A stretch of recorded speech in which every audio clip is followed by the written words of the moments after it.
All right, I'd like to call to order the Special Committee of the Whole meeting, Tuesday, September 19th, 2017, 7:04 p.m. Clerk, please call to order.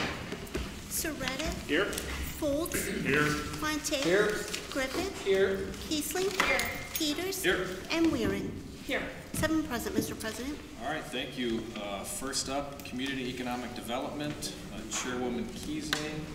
Jeff, I have a comment. I live in Monticello, and so at this point, I'm going to recuse myself from tonight's discussion. I'm sorry, I'm coughing, so I can't talk right now. Just from tonight's discussion, I did talk to the Ethics Commission today, and they sent me some different opinions. I'm going to put in a formal request tomorrow to see how that kind of weighs itself out. As being a resident, I'm not adjacent to the property, and there are many different opinions that are out there, so I will be specific with them about what it is and participate or not participate based on what they say. So I'm going to be in the back. We'll come get you when we're done. Don't forget me. We won't forget you. Never. Okay, Chairwoman Kiesling. All right. So we are going to talk about the Fieldcrest District that has been to Planning Commission 3 times over the last several months. Ms. Sally Gale has owned the property, I think, for almost 15 years, correct? And as it has been zoned, it is, her uses are not conforming to what it's zoned. So we had asked her to get a plan together for what she'd like our new zoning district to look like, because we know that's what we need to do. This is a very unique piece of property. It's 50 acres. It's pristine. We want to keep it in the city. We want to keep it as much as it is as we possibly can.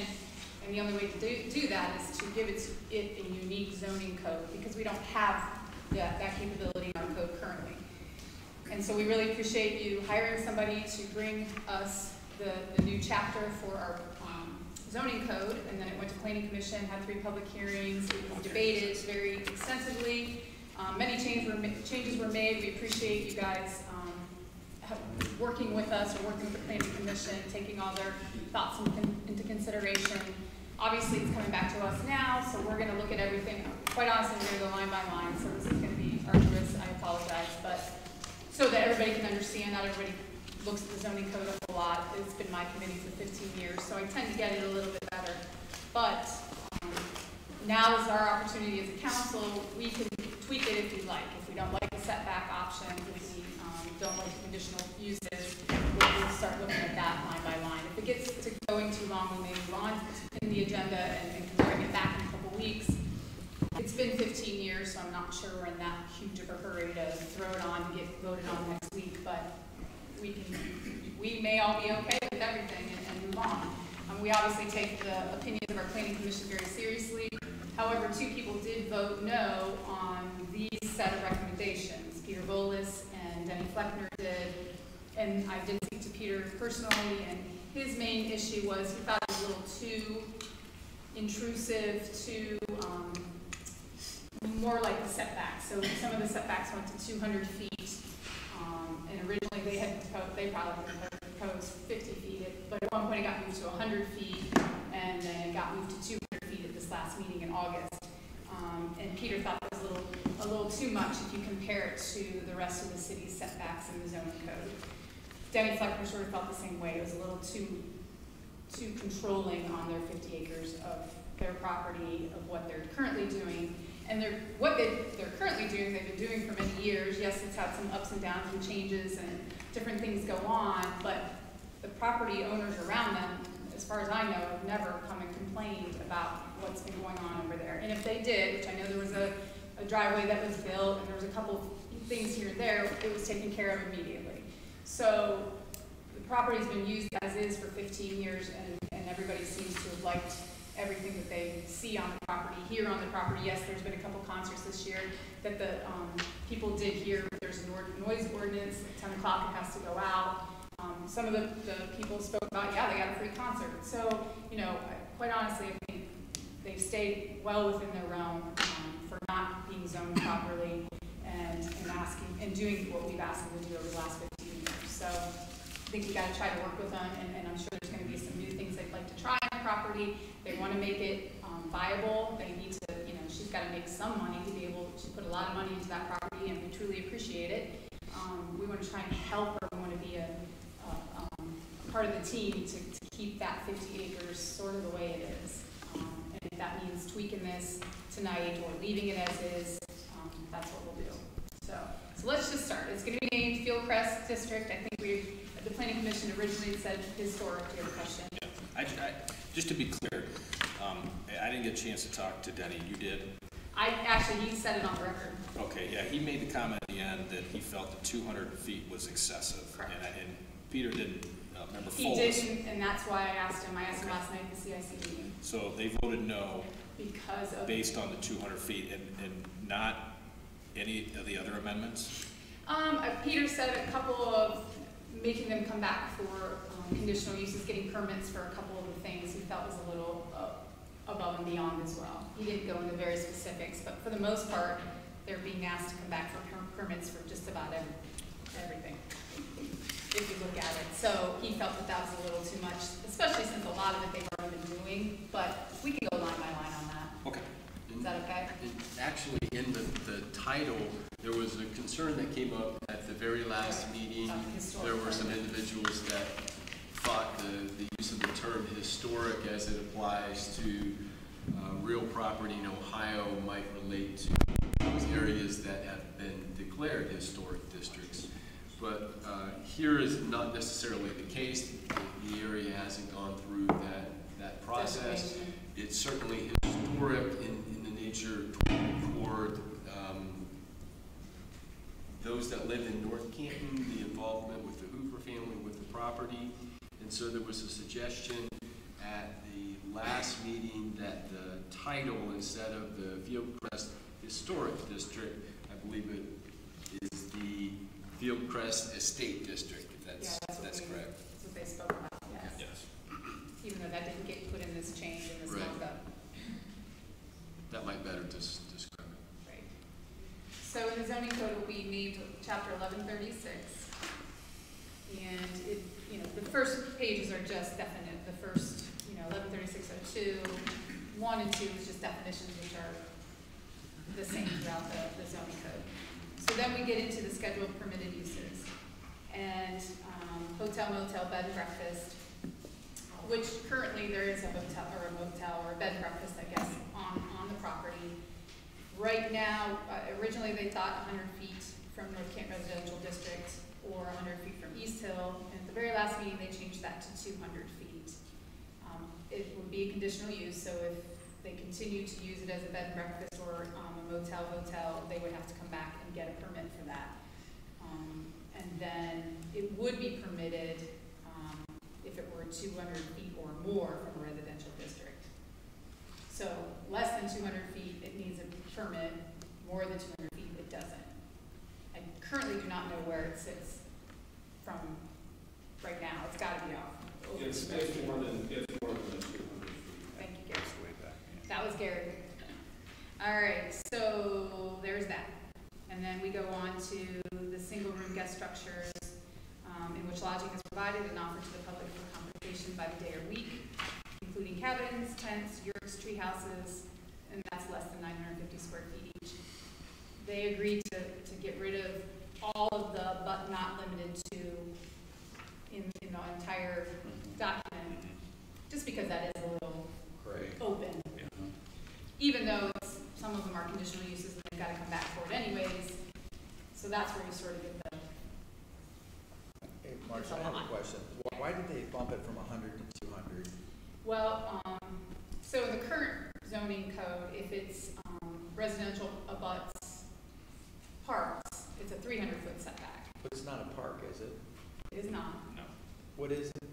It's like a multiple purpose, like a mini Travasi, or what do you got going on? No, it's a residential area, right? Right now, it's I residential. know it's R70 because I could see it being turned into a subdivision of 150. Right now, it's a multi-use district. It's not like our multi-use overlay that we put on the Hoover district. It's unique. And right now, it's unique, and that's what we're trying to create. So 100 feet doesn't seem like enough to the Planning Commission. I mean, 200 seems like a lot of distance there for having tents, tree houses, and, you know, doing Right, whatever. so that's something we need to discuss, that's up until the last meeting, it was 100 feet, and a couple of them decided they wanted it 200. And just as a side note, you mentioned this on process, but we're gonna talk about it in committee tonight, maybe Okay. again. Oh, yeah, And then we'll have 3 readings publicly in which the public will be permitted Okay. oh, yeah, to wait. express their opinion, right? So we'll have, right. So it looks like they just went from 300 feet and backed it up to 200 because, you know, is this a park? It's not a park, but I think that was the logic behind it. But if you had R70 and you were up against industrial, I think the setback's only 40 feet or 50 feet. So I'd much rather have this piece of property in my backyard than the Hoover district. So I think 200 is a little excessive, but we need to be in consensus on it, so. Yeah. It's, yeah, 100 feet, 125 feet. 200 seems like a lot to me too. 100 is a lot. Okay. Keep that in mind. All right, Or so what we're saying here too is that if it's less than 200, they're allowed it's to have prohibited. it. So it's, if it's But it's- between 100 and 200 or 0 and 200.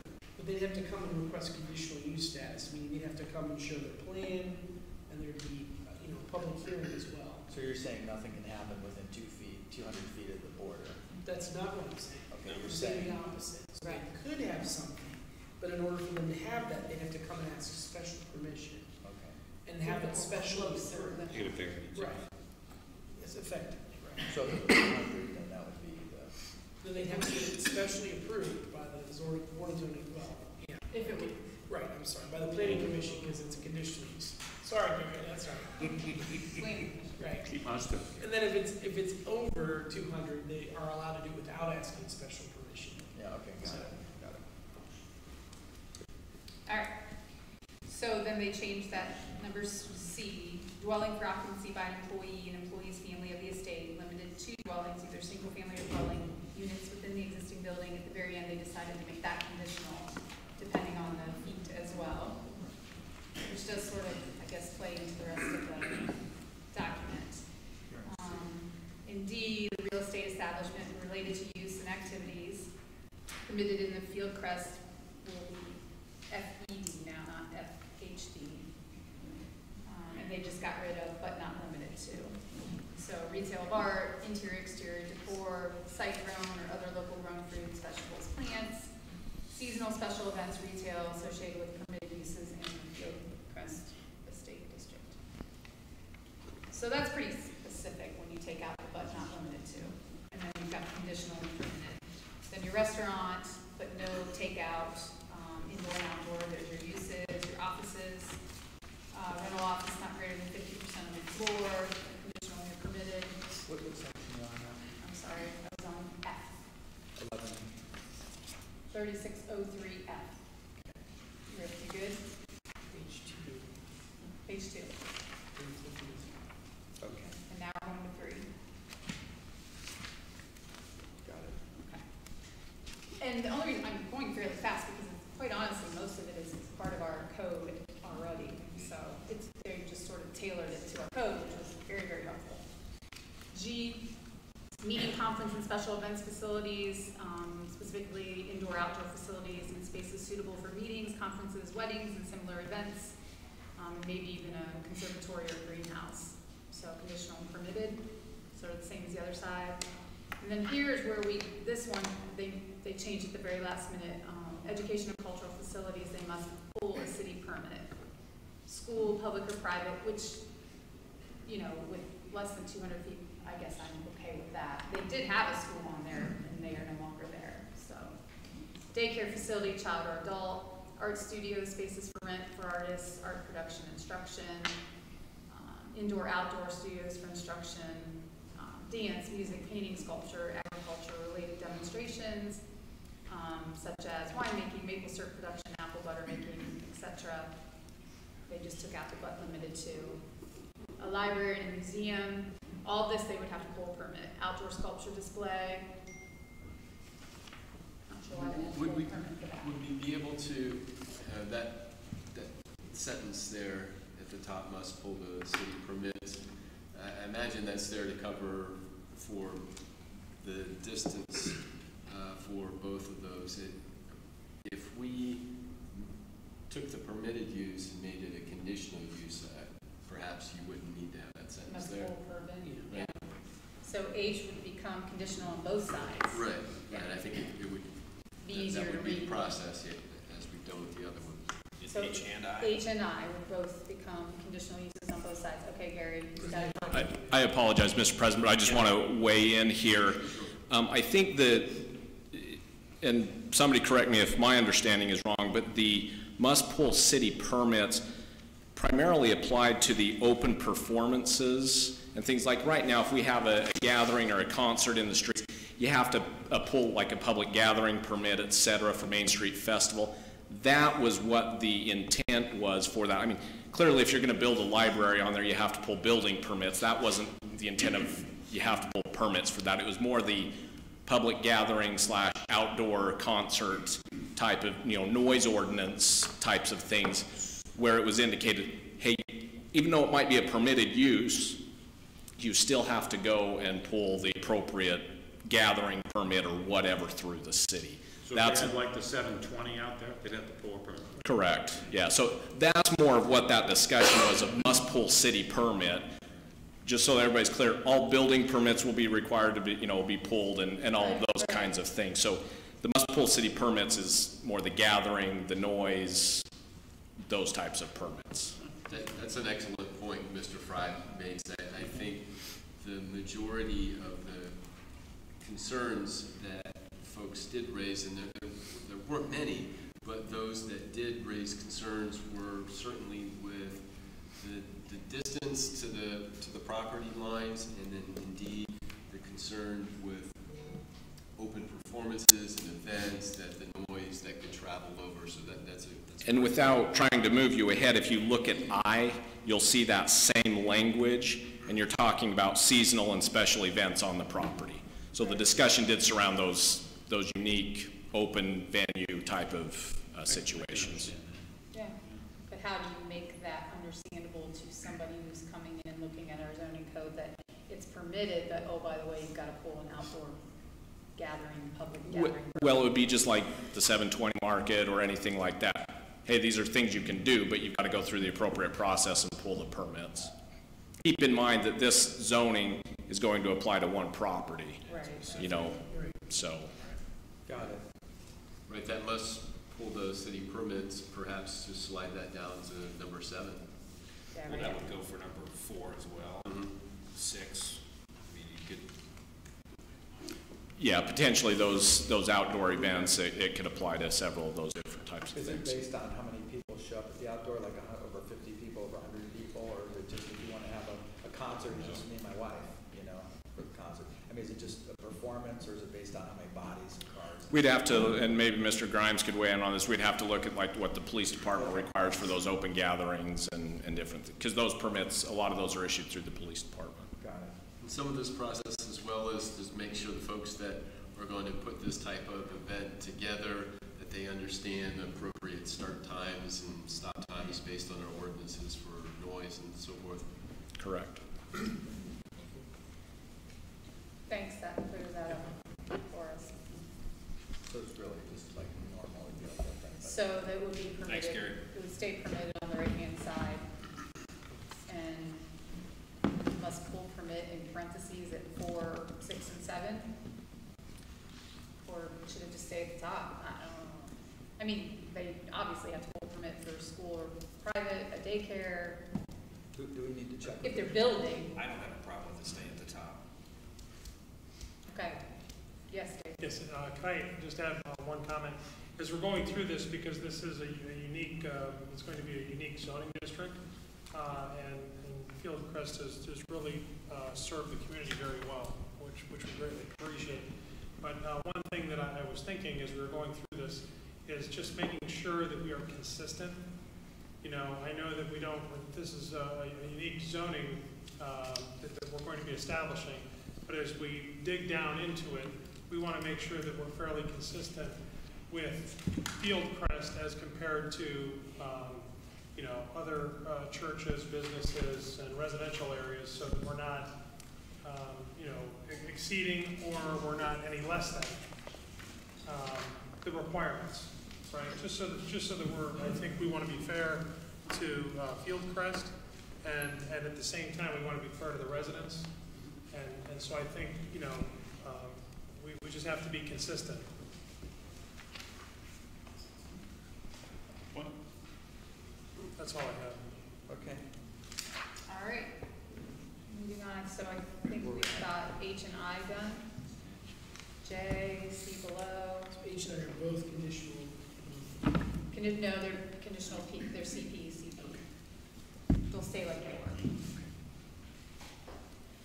Agricultural, C note J, 1 below. For purposes of the district, agriculture may include but shall not be limited to, ooh, we need to get rid of that, such activities as keeping of horses, ponies, alpaca, llamas, cattle or sheep, keeping of chickens, beekeeping, field crops, orchids, vineyards, community gardens. Then I think it goes on to the next page with stables and other shelters for animals shall be located at least 200 feet from the property. Beehives shall be located at least 200 feet from the property.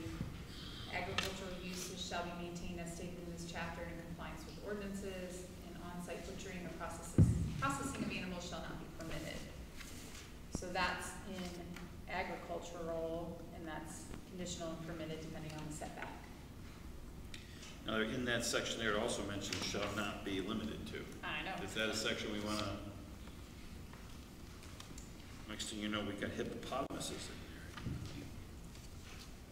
What was planning commission's direction on that? Actually surprised that That just got missed. remained in That was just an oversight on staff. As we were going through, we missed the note. So the planning commission made it very clear, change all of the including but not limited to. So apologize for that oversight. So no hippopotamuses, right?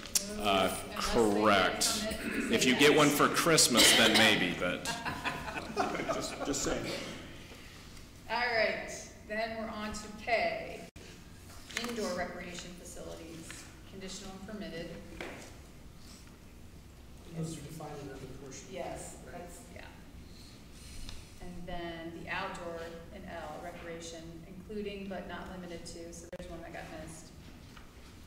Trails and walkways, passive recreation areas such as picnic grounds, picnic shelters, playground, field sports including baseball, soccer, football, lacrosse, court sports including tennis, basketball, and outdoor commercial recreation.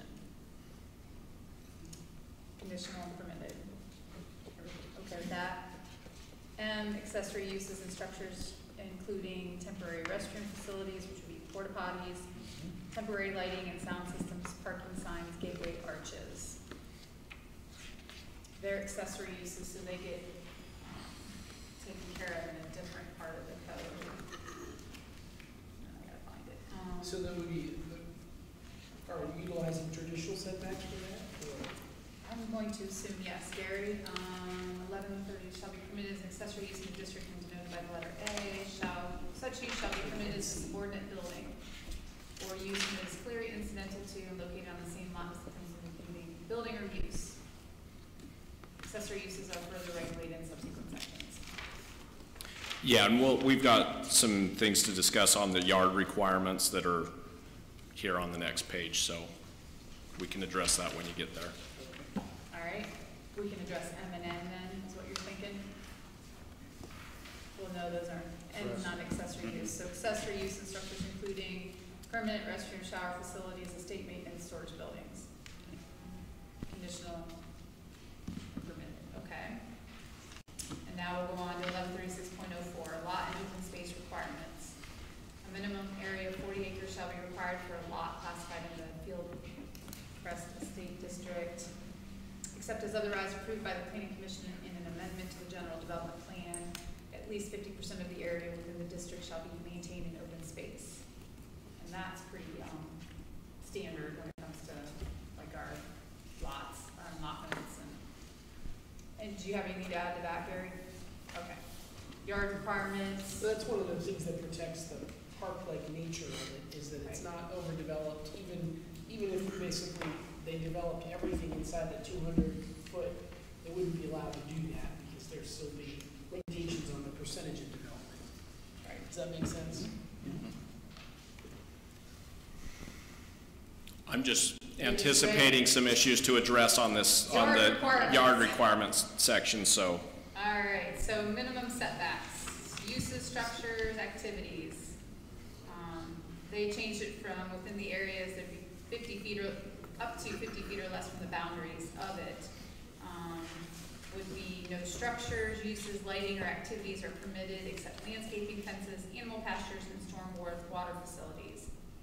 Entries, signs, lighting, gateways, and other improvements authorized under this ordinance may also be permitted. So then we go on to the walkways and the horse riding trails. That was a big. Yeah, there was a lot of discussion about that. Clearly, the applicants were looking to put, you know, the trails and things much closer to the property line. The Planning Commission did change that quite a bit, and I think that was some of the concern that maybe two of those Planning Commission members also had, is that, you know, hey, not only is 200 onerous, but, you know, some of these other, putting a pedestrian walkway 50 feet away from the property line, that's, you know, that's quite a bit of space to put between those. But one of the other issues is the all other uses authorized under this ordinance, a minimum setback of 200 feet. That pretty well negates the ability even to request a conditional use permit. So that's something that needs to be looked at, that if the Planning Commission feels that it's appropriate within that 200-foot range as it's drafted now, and they grant a conditional use permit, they would need to obviously allow a building or a structure within that 200 feet. So that last item there. Are there houses right up against a lot of that land? There are along the east, you go down the east side, and there are some houses that butt up against. Would this possibly be that someone did not want a horse 15 feet away from them walking through a path, or people walking down? Is this part of that possibly? Well, certainly that's part of it. Keep in mind those lots are fairly deep. They have their own required 40-foot setback and things like that. They could actually build a structure within 5 feet of their property. You know, so it does go both ways to some extent, but certainly. And when you look at the housing of animals, you know, that's up in the notes section, note J up there. That stables and shelters and things like that, you have to house them further away from the property line, but a dog or a horse or something walking within 25 feet of a property line, you know, that's really what you're talking about when you talk about putting a path back there.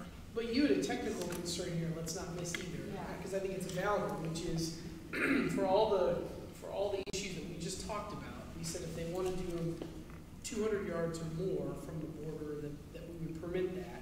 If they wanted to do it a little closer, then they'd have to come and request a conditional permit, use permit from planning.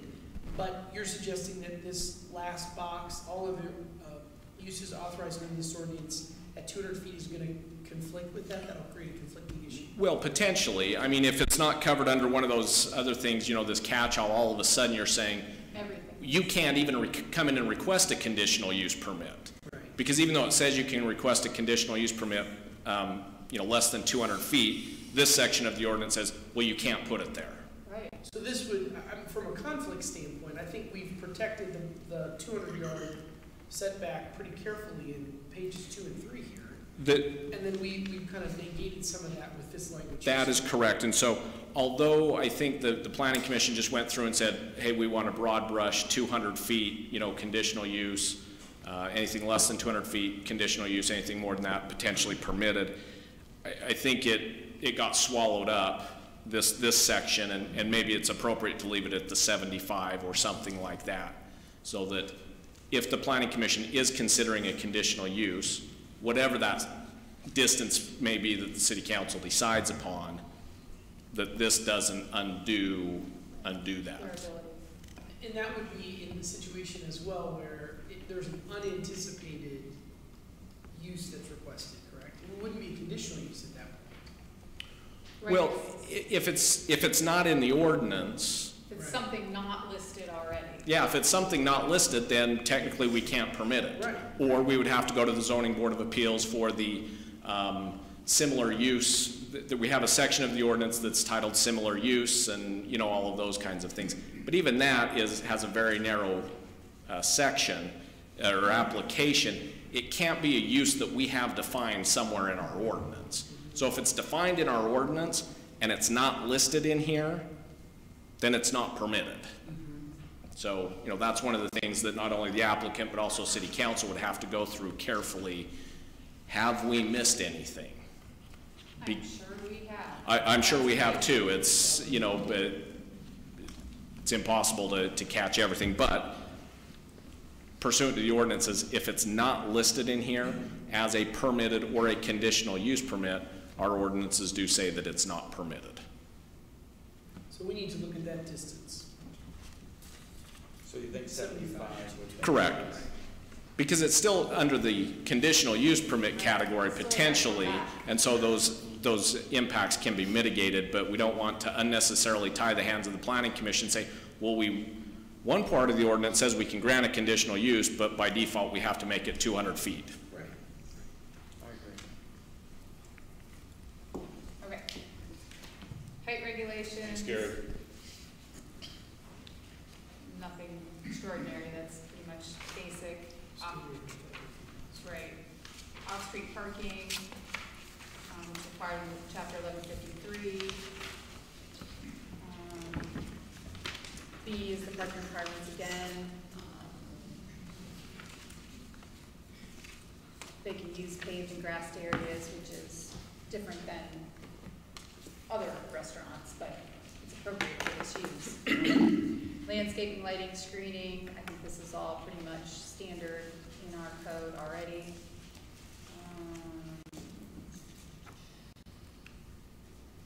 Yeah, it is. And then we're on to signs, and I know signs were a big issue too, so we get on A, freestanding signs. They're allowed to have, you know, it's very specific. It tells how many they can have, and if they're directional, how big they can be. And then we go on to temporary signs, which is really what's become an issue in the whole city, so. That needs revised. So temporary signs, 2 temporary signs may be installed near each vehicular entrance. Of course, there is only one entrance currently, and I think we're gonna work on hopefully getting another, yes. Maximum sign area per side, 6 square feet, maximum height 4 feet for up to 8 periods of 2 weeks each year. So that means 8 times a year they can have events and leave signs up for 2 weeks, which is different than the rest of the city. But that's red, does that mean that's coming out? No, that's a new, that's That's an add, that's unique to their property. That's been a struggle we've been having, hasn't it? Well, it was, It's a struggle for everybody. They're doing what everybody else is doing, but. to the mayor's point though, I think it's fair that if we need to be careful about if we're gonna liberalize the language here. Until we switch everybody else's. Well, I think it needs changed anyhow, and that's what we have to work on after we take care of some of these other Right, things. yeah. Yes. No, I think this makes a lot of sense. A big nature of this type of facility is that it has celebrations for seasonal type events. We look at the number of holidays that we have each year, and if they want to have those types of events, certainly they want to be able to put those signs out there to attract attention that this weekend there's a fall festival or something along those lines. It doesn't seem unreasonable given the nature of the type of business. Right, I agree. So that was acceptable. Yes, cleaning was, they just wanted a little more restriction to it.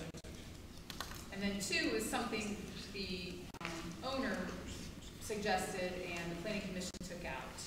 They did not like the fact that they have big, very large banners.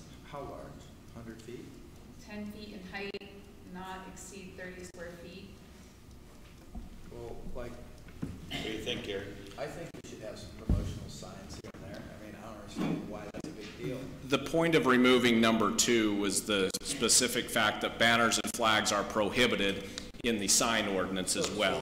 So it wasn't that they didn't want to allow them to have signage, it's just those types of signs, you know, on the single pole and it's got the flag and it's waving around, or the wavy arm guy and things like that. Said we don't have them in the rest of the city, we don't want them here. We may be willing to give you extra signage, as was discussed in the previous section, but we don't want the banners, we don't want the flags, you know, those types of things that are prohibited elsewhere in the city, so. Well, this is kind of, the changes are coming, we need to revise some things, so my thinking is, I know that's the rules, so we have to stick with what it is, but there are some classy looking, I mean, I know the car lot thing, you don't want that, but you know, there are some nice banners like Altman Hospital puts them up, I mean, to show what insurances they cover. I know those aren't officially permitted yet. But those are strictly prohibited under our current ordinance, right, so.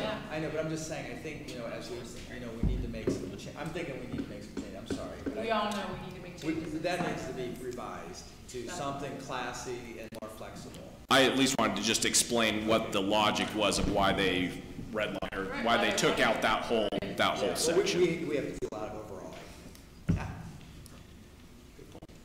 Sorry. So realizing that, Classy being the technical term. Classy. so realizing even if we change the sign ordinance, which will be a year from now, by the time it goes through planning and public hearings and back to us for public hearing and 3 readings. Okay, so we change our sign ordinance in a year. It's government, what can you say? But then maybe they come back and want us to change the zoning. It's gonna be another almost year. Well, we should figure out a way to streamline it, but I get what you're saying, we need to update some There is things. no other way, Don, There's sorry. gotta be a way, there's gotta be a way. Always a way. Can we amend something? But you can't amend the zoning code without going to planning, public hearing, coming to council, public hearing, Okay. hearings. Let's work with what we're working with. Let's move on. It needs to be fixed. I guess my point is, do we want to, and it's just a question, do we want to give them the right to have some banners? Even though it's prohibited in our sign ordinance, because so is this, because it is unique use. I think we should give them an opportunity as long as you approve what the classy look Will is. you let me finish? I'm sorry. I'm excited. I know you are. I'm passionate. I know. You're killing me. Because if we don't, it's 2 years from now before they can. I mean, that's just my thought process. That almost sounds. I beg your pardon, sorry to Big, big, interrupt. and all. I think the long, arduous part that we talk about that takes so long is when we're looking at an entire zoning section and how much that affects Oh, I know, but it the still takes a city lot of time. at large. Whereas here we have the benefit of Fieldcrest that it came in and helped in speeding up the process and drafting a separate zoning ordinance for the way that it currently operates that greatly speeded up the process. But to make a single change, to make one paragraph change as part of a zoning area, it does take longer, but it certainly wouldn't take as long as the situation where you're changing the whole zoning code or a whole section of the zoning code. It does have that process because of the nature of the way it's stated in our charter. There's a requirement that it goes through zoning with a public meeting, but that public meeting actually happens at a single meeting of the planning commission. And so once that comes to council, another public meeting that can be held at the committee or any of the 3 council readings. So the length of time, if we're changing just that one section about whether banners or not, I think that could be done at almost, for us, a breakneck speed, but it would simply be full 3 readings, no emergency, with a public meeting held at either those 3 council or the committee meeting, and that one planning commission meeting, if indeed they could resolve it at that one meeting. Here, because of the complexity and the nature of this, there were 3 meetings because the planning commission wanted to say, we don't believe we can approve this without some changes that we'd like to see in this. And so it went back a couple times, and then after the 3rd go round, planning commissions, I believe, had the view that we put in what we think is relevant and important and consistent, and we're ready to send it forward, but there's some additional conditions. We're not going to ask you to go ahead and make those changes now. We're simply going to send it forward to council and let council contemplate that with what we had gone through as as well. So I think that Right. little section, we could probably get that done at a much faster time. About 6 months, and it'll take us probably a year and a half to get the sign ordinance changed, because we haven't even begun. So, again, I'm going to say very clearly, do we want to potentially give them the right to have a couple banners? You don't have to tell me tonight. We don't have to make the decision tonight, but it's going to be 2 years before their ability to have special banners like Altman has out right now that are illegal, and they're not that bad, that they'd be able to be allowed to have as a unique district. That's all I'm asking. Because it will take almost 2 years to get this changed and for them to come back and get it changed in the zoning. Just the common sense approach is, since we're doing a special zoning form anyhow, why not we revise this and go ahead and do it sooner rather than later, and then we revise the other signs, because we know we're going down that road anyhow. We know we're going down that road, And and we that's where I'm can at. adjust that eventually, you know, but I'm just saying for here, we have the opportunity now to say, hey, as long as it's a Be a classic. little more open and forward thinking. I'm with Tim on this. Tim, I think that's a great idea. Well, if we're going to change the sign ordinance, then we can change this at the same time that we change the sign ordinance. I mean, I'm not opposed to that either. But I'm just saying, instead of waiting 2 years or however long it's gonna take, this to me, I mean, it's a nice business, a nice thing, other than. And they've I mean, it's already like- been doing it, and has it really For bothered fif- anybody? for I mean, I 15 guess For I'm just saying. 15 years, it's been, I don't know how long you've been doing it, but I. Would you guys be happy if every business on Main Street had 2 of these out on Main Street? We're gonna have Main. But we they gotta- don't have But it's a 58-year a thing, man. 300-foot frontage either. That may even be That's not the small. point. What if everyone had But it isn't one gonna of be those that. out there? Is that what we want? Maybe we put, depends on their frontage. I'm just asking you Then to we have have to an sit it open and look mind. at it. Just can't let this go.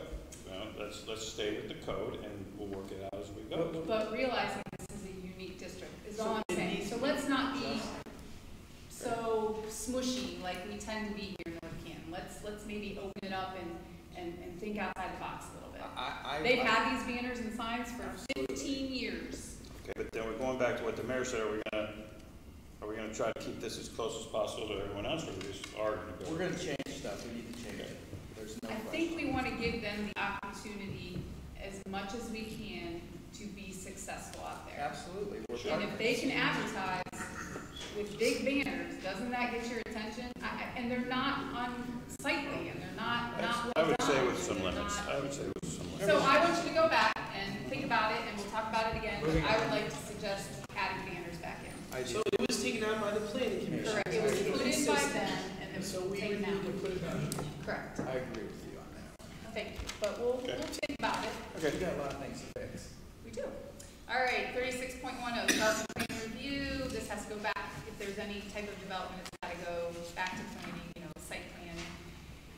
And Gary, you talked to me about this. Yeah, so one of the things that staff discussed with the applicant is anytime you have a project or a site like this, a zone like this, one of the things is that each time you want to do something, you shouldn't have to come back, go through the whole planning commission, public hearing process. Not that we're trying to hide anything, but because most of the stuff's not public hearing stuff anyway, it's just public meeting. But to streamline the approval process, we're not eliminating the need for building permits, we're not eliminating the need to comply with the zoning requirements, but if they want to put up one of the yurts that is allowed based on the draft ordinance, even if it's within 150 feet, why should we have to come back to the planning commission? If they're just going to build one, 3 months from now, why should they have to come back? Why can't we just, approve some of those things at staff level, or give staff some discretion as to whether or not this needs to come back to the planning commission? So that was the intent of that discussion. Now, some of that has been left in. If you look at that bottom paragraph, it does spell out some parameters as to when staff could approve certain things. But Section B gave staff a little more discretion as to, hey, we feel like this is not a major issue, we can approve it at staff level. Or it also gave them the flexibility of saying, gee, even though it doesn't seem like it's a very big issue, superintendent of permits is saying, I'm deeming this a big issue and we need to run it through the planning commission. So that was the purpose behind this, is let's provide some flexibility in the approval process for future development of the site. And so you're all aware, it is currently in our zoning code. It gives you that 1175.04, minor alterations reviewed by superintendent permits and inspections. Yeah. So minor alterations can be, it is exactly written, can be done without having to go back to planning commission. So I assume that the author of this newest probably just said, hey, we're already doing it, why wouldn't I put it in there? But the planning commission chose to take it out because they were worried that, what? Well, I think it's twofold. Number one, you can see that they changed the requirements in the bottom, along with everything else, from 100 feet to the 200 feet. But then I think they just felt like they wanted to see more of the stuff come back to them, which we're not, staff certainly isn't opposed to bringing the big things back to planning commission, because that's where the appropriate process is. But there's some things that it just doesn't make sense to, put the applicant through that much process depending on what they're doing. So that was the intent behind it from the drafting standpoint, not trying to negate planning commission's comments, but I just want to make sure the city council understands why it was even in there to begin with. Right, it's in the code, 1175.4. So it's not asking anything that's not being asked of any other project. And again, to clarify that you've got a building that's outside of the 200 feet. So it's further than 200 feet from any of the borders. It has been basically prior approved in section 2 here. And they're making additions or adjustments to it that also comply with the other restrictions.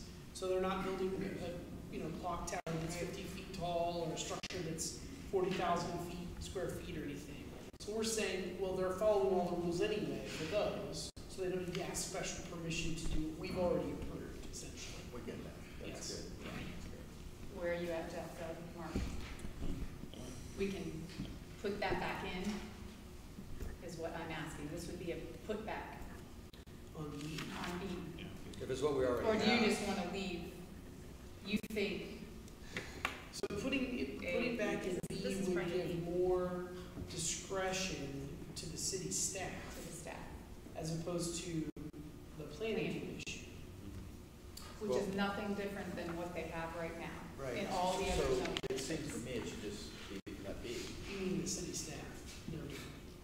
Right, I mean, it's already in our code, B is in our code for every other zoning district, but they decided to take it out for field press.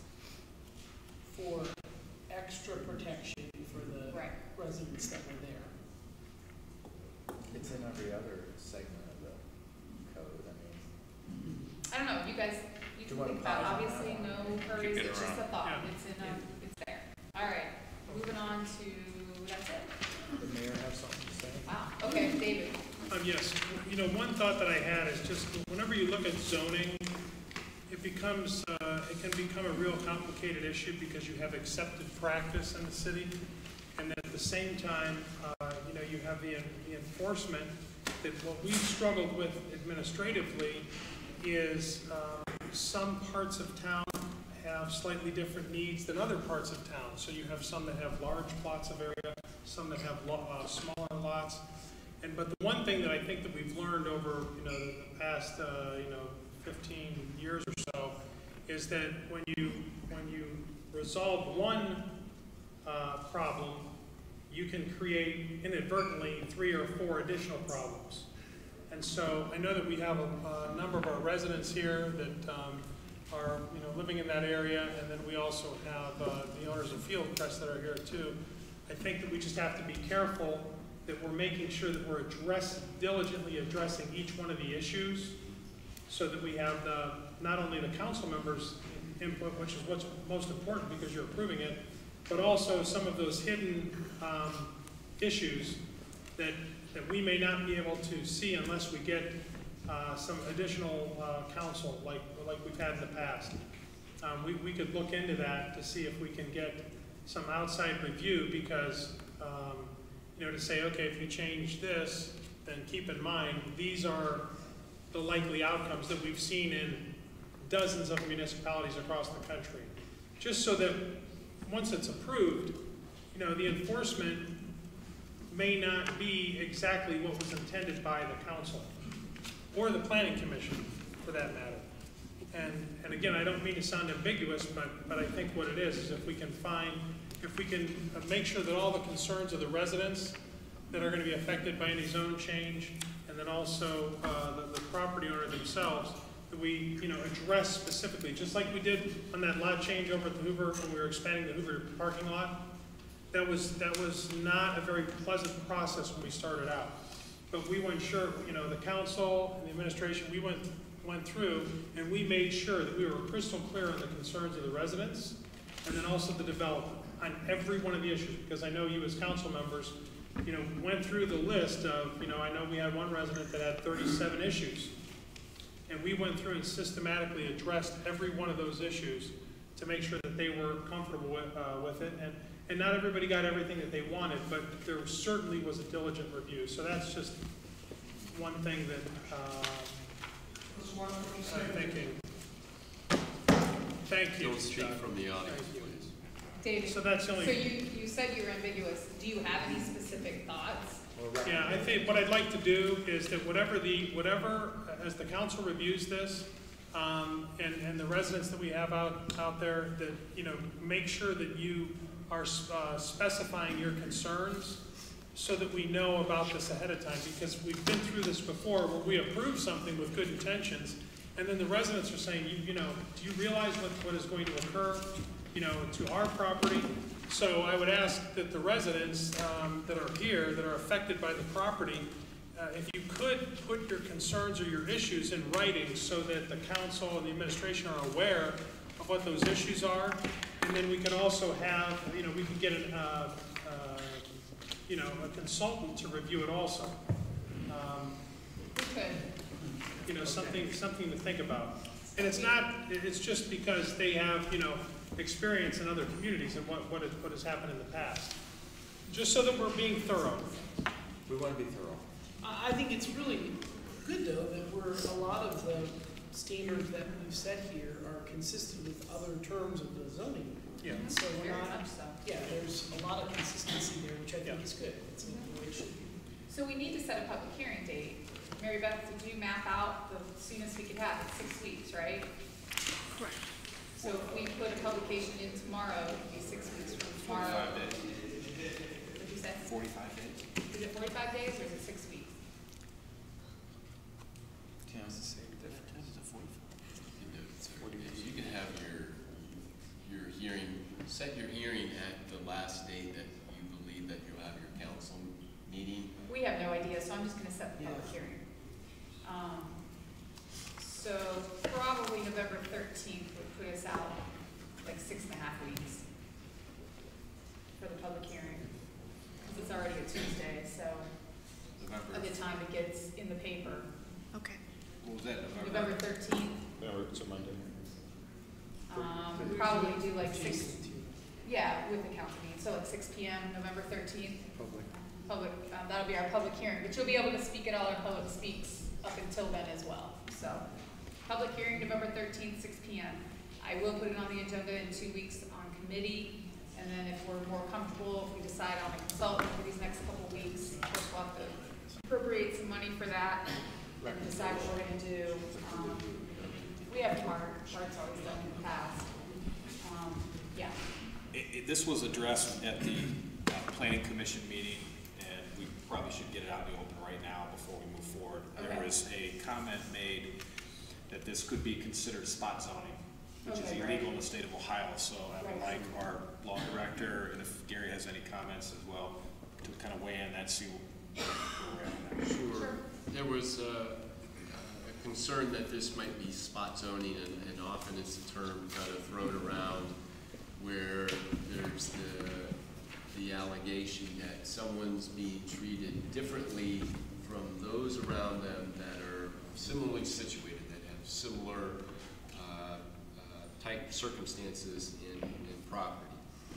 And the Supreme Court has defined it essentially as treating one parcel or one area differently as if it's unique from those that are around it and are zoned in the same way, yet the property is indeed not unique. It's just the same as the others, but it's receiving some sort of preferred status that others aren't able to achieve. And that's unfair to the others around it. Imagine a scenario where you have an area that's zoned strictly residential, lots are similarly situated in same type of size and design and nature, and someone purchases a property in the very center of there and says, I want to open a gas station and a Quickie Mart in here. And we turn around and go ahead and approve zoning for that parcel that was zoned as residential, and we're going to make that a commercial property for a gas station and a Quickie store. That would be the scenario where they're all the same, yet you're absolutely treating this one differently. What's unique about this is it's almost just the opposite. If you look at a map of our city, you can, from across the room, identify this 50-acre parcel that is surrounded by residential, single-family residential properties. It's abundantly clear that Fieldcrest is unique and is surrounded by residential property, and based on simply looking at that and comparing it to its neighbors, it, in my mind, it's clear that according to the Supreme Court, this is not a scenario of spot zoning. To offer something that is unique to an area that's just like its neighbors. It's nothing like its neighbors. It's much different. Gervasi is in the city of Canton. Okay. Does it have a unique district like this? I honestly don't know the answer. I haven't had the But that would be an example of where a similar zoning that Sure. created a special set of rules. We should look to see if that's the case. Sure. That would be an example. Sure. But yeah, my research on that and looking for spot zoning, it's clear from the Supreme Court's definition of what it sees as spot zoning that if you're alleging it's spot zoning, you're stating that 50-acre parcel is just like the ones right next to it, right behind it, across the street. And simply looking at a map of our city, look at that parcel, it simply jumps off the page. It's on the lower right. It's significantly larger, and indeed, the nature of it, it's a commercial property. There's absolutely no doubt it's a commercial operation, whereas it's engulfed in single-family homes. Thank you. Okay, very good. Thank you, Tim. Yes, sir. All right, so on the agenda in 2 weeks and public hearing November 13th. Yep. All right. Good job. Should I get stuff? Okay. Oh, yeah, okay, it's Steph. Right there. Yeah. She on timeout? Will you behave yourself, man? Okay, up next is Park and Recreation. Chairman Foltz. Thank you. I know we're going to have Pat Diori from up here. He's worked long and hard on this. He addressed some of these rental rates and policies at our park board meeting yesterday. It's very thorough, and we're looking to streamline operations here to provide a better system for the public to rent our facilities, and also for us to cover costs and appropriate money for future capital needs. So with that, Pat, looking forward to hearing the presentation again. Motion.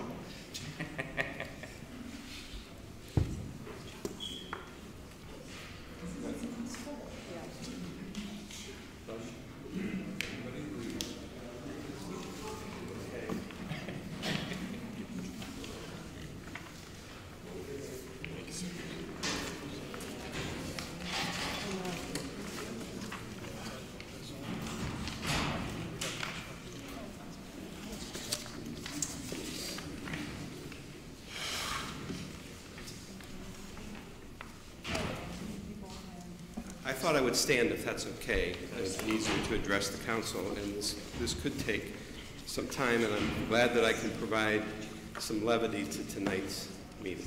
Sweet, thanks. This stuff is really easy, okay? And so what I did is I had an opportunity to address the park board. I thank Member Foltz, Member Soretta for that opportunity. The presentation that I gave last night was unanimously adopted by the park board.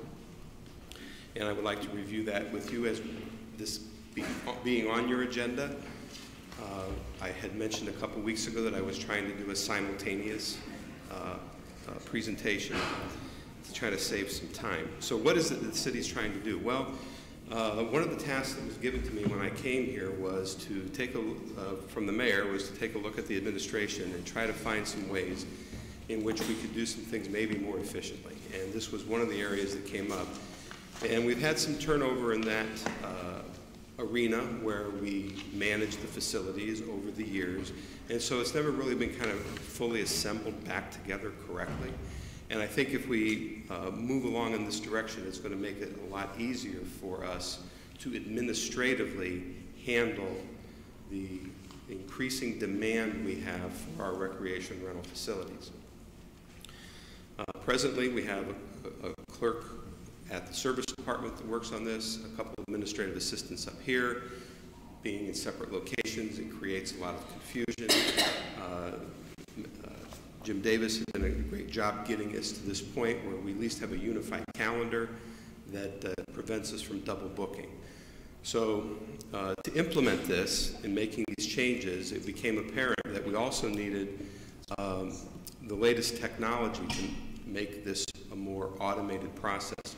And you may not be aware, but I'm sure we go to every facility that you've ever been to recreationally has had some sort of facility software management running it. We don't. So this is the direction that we need to move. Presently, we do everything manually, double, triple time. It just creates a lot of inefficiencies and room for error. So where I want to begin is with the yellow sheet. And what I've done is we've created one ordinance that combines 5 ordinances that are on the books. In the future, generations of councils, they want to make a change, they'll only have to look at one ordinance, not 5 different ones. So, in the study of all those ordinances, what I felt was lacking and where we want to go is explicit authorization from the council to the administration to develop, implement, and maintain administrative policies, guidelines, and fees that govern the rental of city-owned buildings, facilities, parks, sport fields, and portions thereof. That might be assumed now, but it's not in any ordinance that gives us the authorization to do that. And without that, in my opinion, it leads to arbitrary enforcement of what are the rules. So this will standardize that, because along with developing this, we will actually have the terms and conditions of use. We will actually have what I call a facilities use agreement that spells out the standardized language to rent one of our facilities. For instance, and this would be a very good example that I gave at the park board last night. I apologize to Member Soretta and Member Foltz for having to hear it again. I will not be offended if you get up and leave during my presentation. I would never do that. Okay. But let's say in the situation of a claim, an incident that would happen at an event. So at our Civic Center, we had an incident back in May, and we're looking to, okay, who's going to pay for what happened? So what I'm confronted with is, okay, well, who filled out the application to rent? And that person was different than the person who wrote the check to pay for it. Who's really responsible here? Turns out that the event that it was for was a third party. Then it delved into the actual claim, and the claim was a result of the caterer that was hired by the person. And, well, do they have insurance? Well, it was a sole proprietor caterer, and there was some question there. So the damage was done with the vehicle. Well, they weren't, the caterer, the person that drove the vehicle was not an employee of the caterer. So now I got a fifth element. Yeah.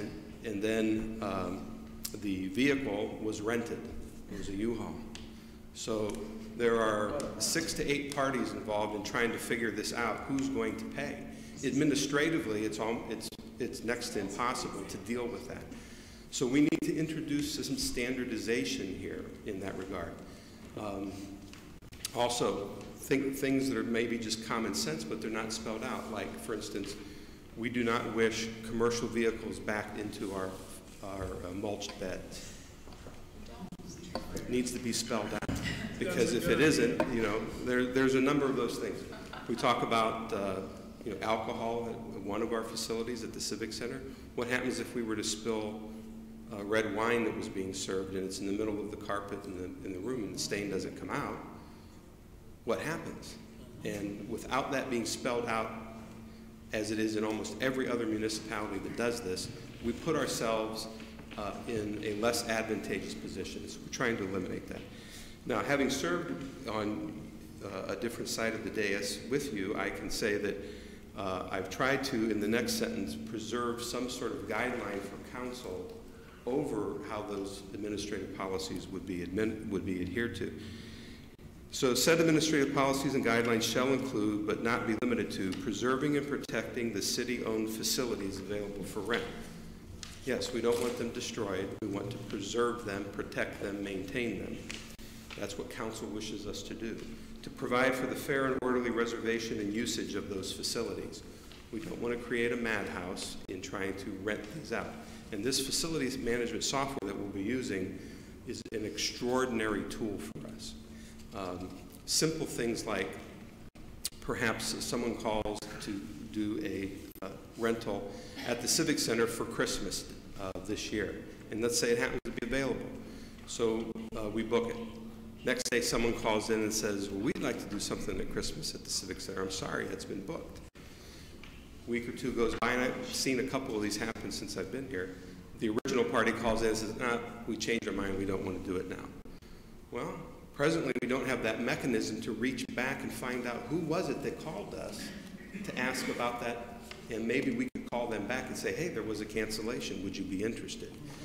This is a true management software program, and it's into marketing. We'll be able to keep the information for all the people that use our facilities. Maybe there'll be a stretch of time where a facility is open for a month and nobody's renting it, and we want to run a promotion. We can reach out to some of those that have rented it in the past and say, hey, we're looking at a promotion, or did you know that this was even open this time of year, that you can get in there. So it's a very important component of that. And then finally, to promote access for city residents, businesses, schools, and community organizations. So the first paragraph grants the authorization to the administration to develop these policies and guidelines. In section 2, in working with Mr. Davis on this, we felt that some additional, more clarifying language should be spelled out because of what we're about to embark upon when we get to section 3. That city-owned buildings, facilities, parks, sport fields, and portions thereof held for rental shall specify upon rental the addition of maintenance and other administrative fees subject to change as determined by the Director of Administration that are not included in the daily rental rates. So what I want you to do now is we're going to look at that other sheet of paper. The rates. The rates. And I'm sorry, the engineer doesn't need to know this. So, looks like this for the TV viewing audience. The facility. All right, so what I am proposing is to eliminate some of the problems with the past ordinance on here. And so here's the first issue. Under your existing column, we're just going to start with dogwood. And I'm not going to go through all these. You're going to get the gist of this. Dogwood. To rent 1/2 of dogwood presently is $100. That includes the cleaning cost. We just say here it's $100 and then we pay the cleaning company to do it. The cleaning company, however, the cost is not fixed in the sense that we bid this service out. It's coming up for bid in just a few months. What if the bid comes in higher than what we have today at 35? Right now, you're giving away 35% of your rental income to the cleaning company. What if this is rebid and it's $55? Are we prepared to give away 55% of our rental? And the thought that struck me was what some of us did that were here back then, Marcia would remember as well, I haven't talked to you about it, but when we made some changes to the water bill, back when I was on council, we had one number that was on the water bill. It included your sewer, included your refuse and the water. And every time the sewer went up from Stark County or from Canton, they passed that rate on to us. We would change our rate here, and everybody would think that, well, why is my water bill going up? Well, we didn't raise your water bill. Well, sure you did. Look at my bill. It's higher. So we broke that out. We said this is water, this is refuse, this is sewer. And that's what I think that we need to do here. We need to spell that out to the person at the time of rental. The software will certainly do this for us, but we will also do it internally. That says, okay, the present rate, if we stay in the existing column then, actually the present rate then is $65 plus the $35 cleaning cost, which gets you to the 100. We need to separate that out, specifically identify that. Now, under the proposed section for that first side, I'm actually proposing raising the rental rate at the Dogwood facility for $20 per half, $20 for the full. So that's pretty reasonable adjustment if it's booked every time. Is it booked all the time? Funny you should ask that, Member Fonte. Don't tell me you don't have that record. I happen to have conducted a study over a rolling 12-month period of the Dogwood facility, and we found that in 365 days available to rent, there were 365 rentals. So our facilities are at capacity.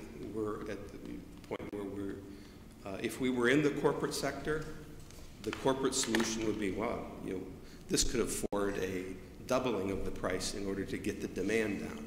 And that's not why I'm proposing a rate hike.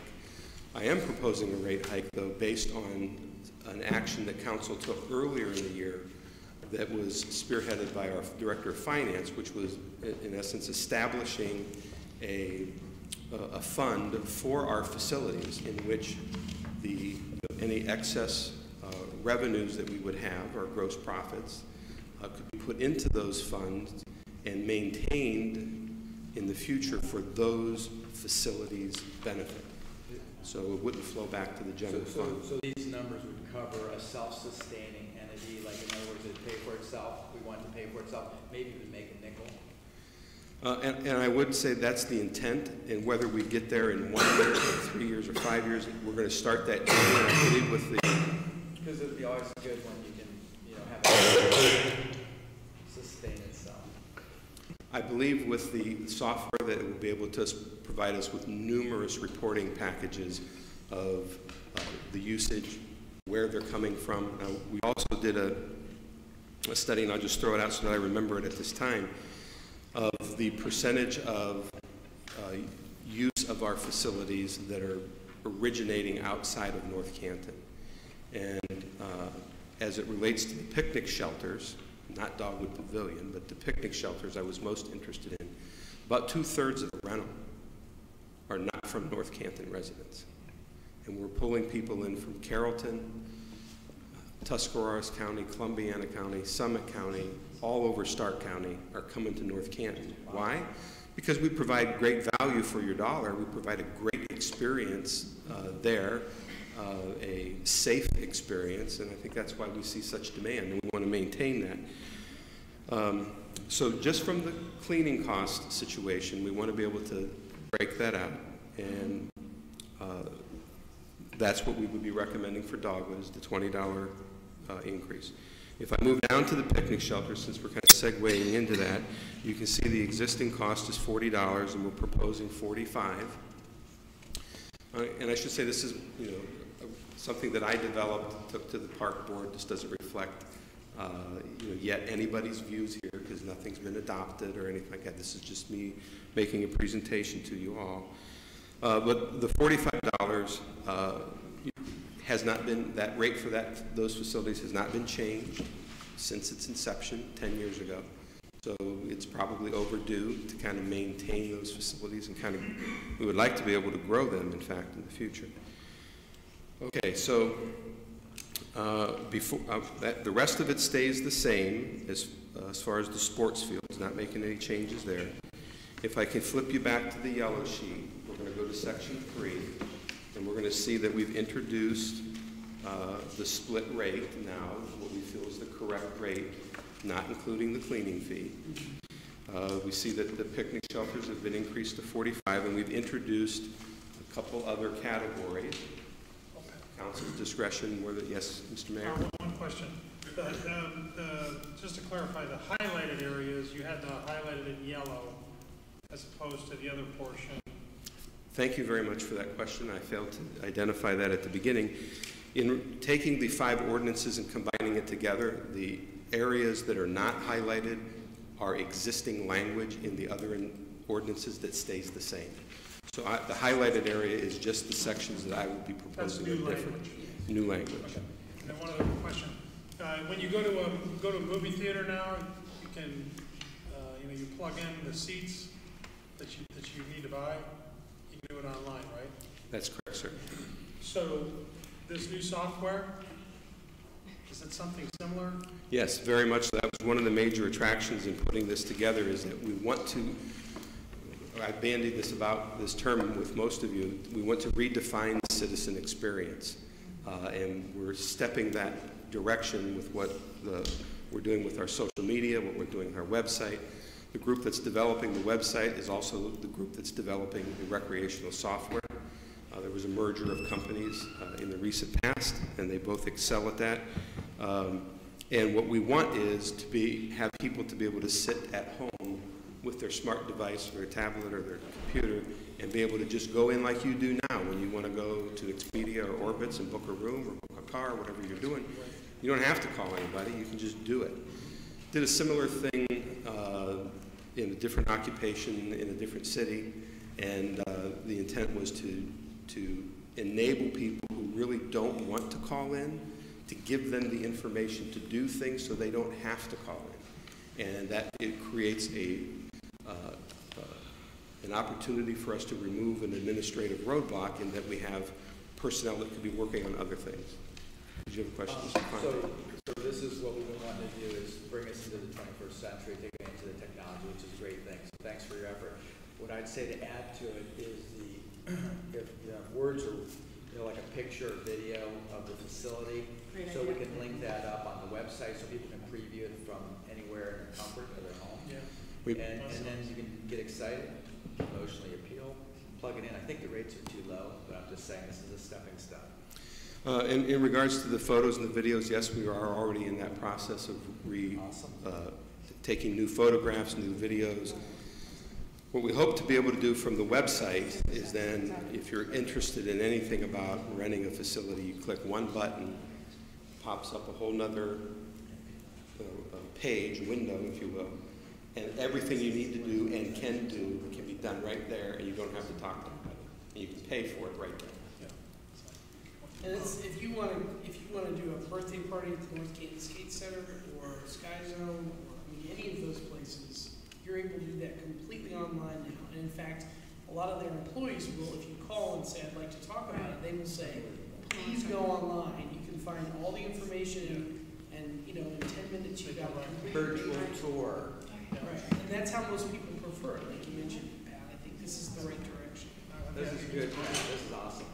Okay, so if we can keep, I want to try to be respectful of council's time. So down to the yellow part, city council chambers, I'm proposing that if there are business groups or civic groups that would like to rent this room to conduct a business meeting, that's a completely arbitrary number I put in there. It felt reasonable based on what I looked at around, $100.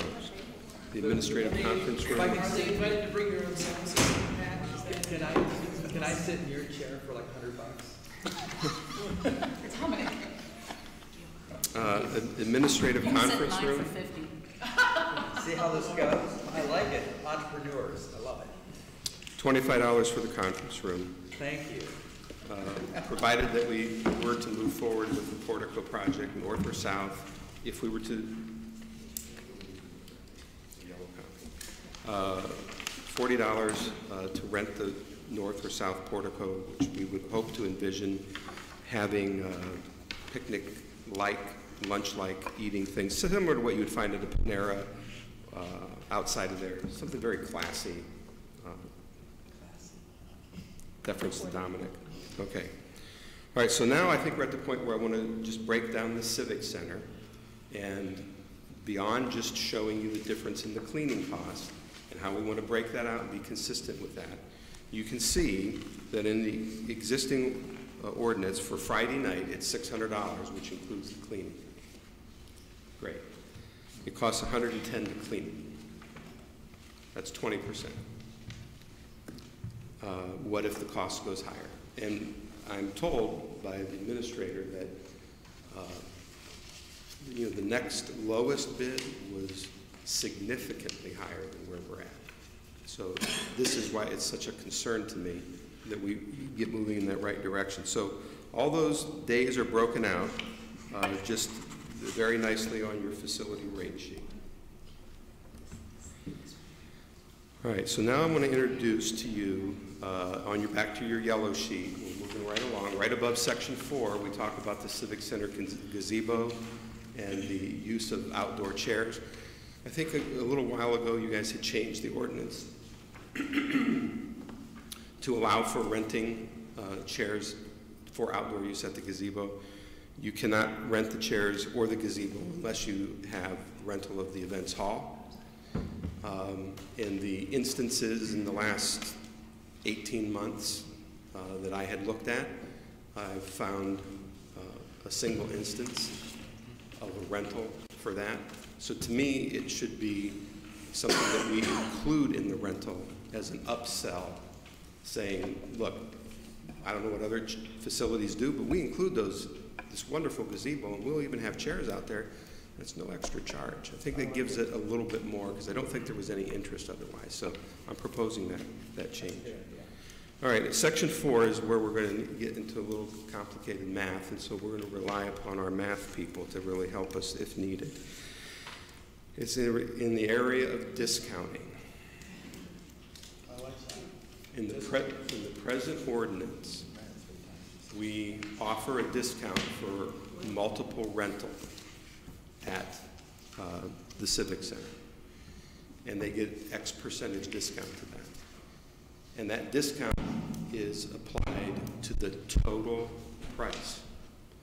So the $600 that you rent for a Friday night, and you do it for 3 Fridays, we're going to presently are giving you a discount on that $600. But that discount also includes the discount on the cleaning costs, which we know are not discounted because we pay the full cleaning cost. So if we truly want to give a discount, we should give a discount to the daily rental rate, not to the entire package as we do now. So it puts us in a bad situation financially when we do it the present way. That makes sense. Now, under the present ordinances, if you get into rentals beyond 3, say you rent 4 times, say you rent 6 times, say you rent 8 times, there's a series of, I'll call it cascading discounts. So the first discount is applied to come up with this number. Then we're going to apply another discount to it, which again applies to the cleaning rate. We go down to another line. We're going to apply another discount. Wow. What happens? You end up with a situation where if you have rentals of 10, 15 or more in a calendar year period, you're effectively renting it for under $200. And the cleaning cost is still $110. So what we want to do is say, we're okay with the discount, or at least that's what I'm sensing in some of the conversations we've had, that we would give a 10% rate off of the daily rental rate if you book 3 or more reservations in a rolling 12-month period from the date you first sign a contract. So if you sign a contract tonight on September 19th, you have until September 19th of next year that I'm looking at for how many book events you're going to book before you get a discount. They all have to be booked up front today, September 19th. You have to pick all 3 times. How many groups would this apply to? Like, how many did this happen to last year? It applies to a number of organizations. Yeah. So it's significant enough that we would even need to have it in? Yeah, it is causing us, in my opinion, it's causing us to operate in the red. Okay, I think this is good. We need to make it pay for itself. Because, I mean, to your point, to expand upon it, we're in a situation where we're allowing people to say, hey, every Saturday night we want to rent the place. Because of the current structure, we're allowing people to monopolize the rentals for a significant discount, where we in some cases are close to almost not breaking even because the fixed cost of cleaning is there. Not close So to we're not breaking. Yeah, or not breaking, right. We're not breaking. Right, so they're not paying enough to break even, and there will be other people who want to use the property at the same time who would pay full freight. So, this is obviously absolutely necessary, Pat, you're exactly right. Just a question. Mayor? So, just to better understand, so if we offer, if you rent out the Civic Center for 3 events, you have to sign and pay for all 3 on the same date. That is correct. You're going to sign a facility use agreement that's going to indicate what the dates are that you want that are rented. Discounts included. So just to understand this, if let's say I call up and I want to rent it for 2 events, Okay? you don't get a discount. That's correct. If I call up then 2 weeks later and rent it out again for 2 events, No discount. Okay. Yeah, I think that's good. Just on the chat. All right. And also at the bottom of section 4, this is new language. This does not exist in your ordinance. It has been discussed in the past, been discussed in the present. I throw it out to decide whether you want to do this. The Park Board recommended that you do. And that is to offer a discount to rental rates for citizens of North Canton. In the municipalities, websites and whatnot that I've searched over the last several months, 5% seems to be a reasonable number that I've seen. It's totally up to you what you would decide. It would be consistent with other practices that we have in the city wherein we offer a discount to pool memberships for those who are inside the city. And there may even, I believe, be discounts applied to ambulatory services.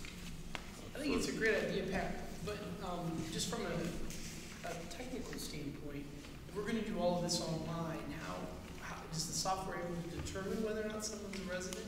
Are we taking their word for it? Yes, it would.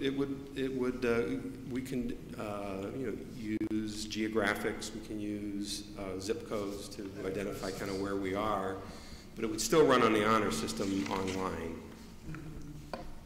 subject to review by administration as a rental comes in. We could look at that and determine, okay, you applied for a 5% discount, but you're really not eligible.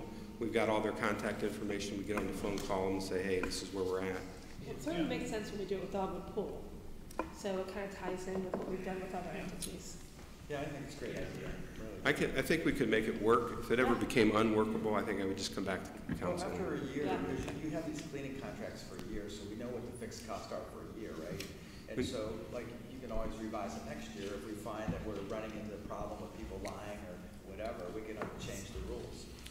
And Dominic made me remember another point that I forgot and I mentioned at the park board is that if we rebid this cleaning service out in the next couple months and it comes in lower, we would pass that directly on to the end user, not looking to mark that up. If it comes in and we can get the Civic Center cleaned for $90 instead of $110, then that just lowered the rental by $20. Put it in a reserve fund.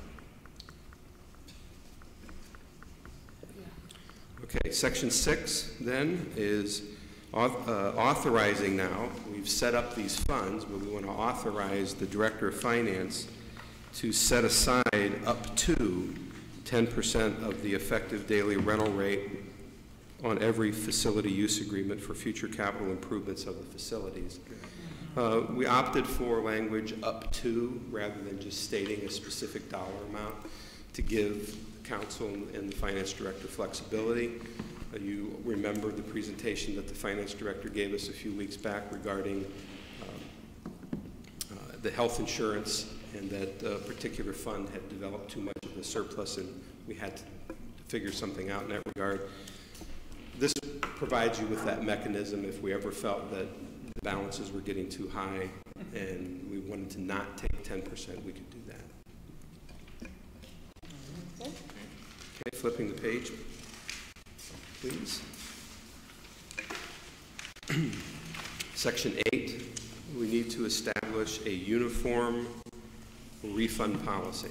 So first up, Dogwood, presently we require a $20 rental deposit.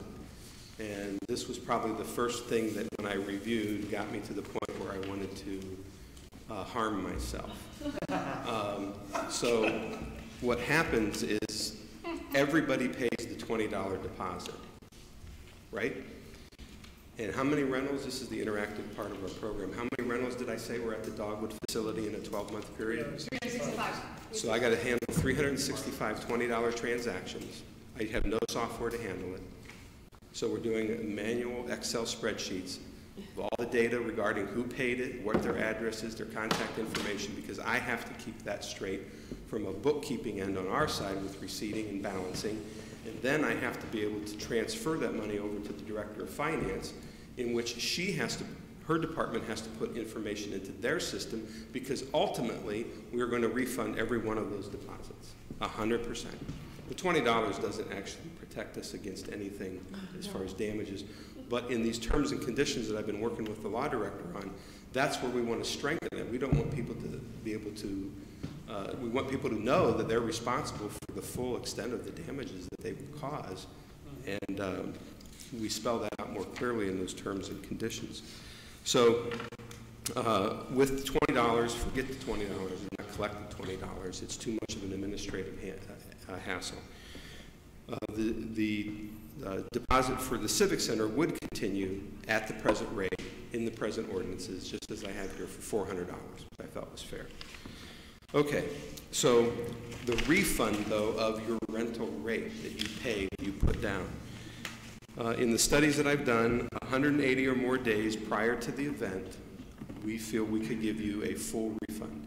And I feel pretty confident with that, with this facility software that we're going to get that's going to allow us to track inquiries into it and give us a chance to then remarket it back out and rent it. If you're 179 days down to 90 days before your event, we would offer a 50% refund. And I should mention, as you see in yellow, this only applies to the Civic Center and Dogwood Pavilion.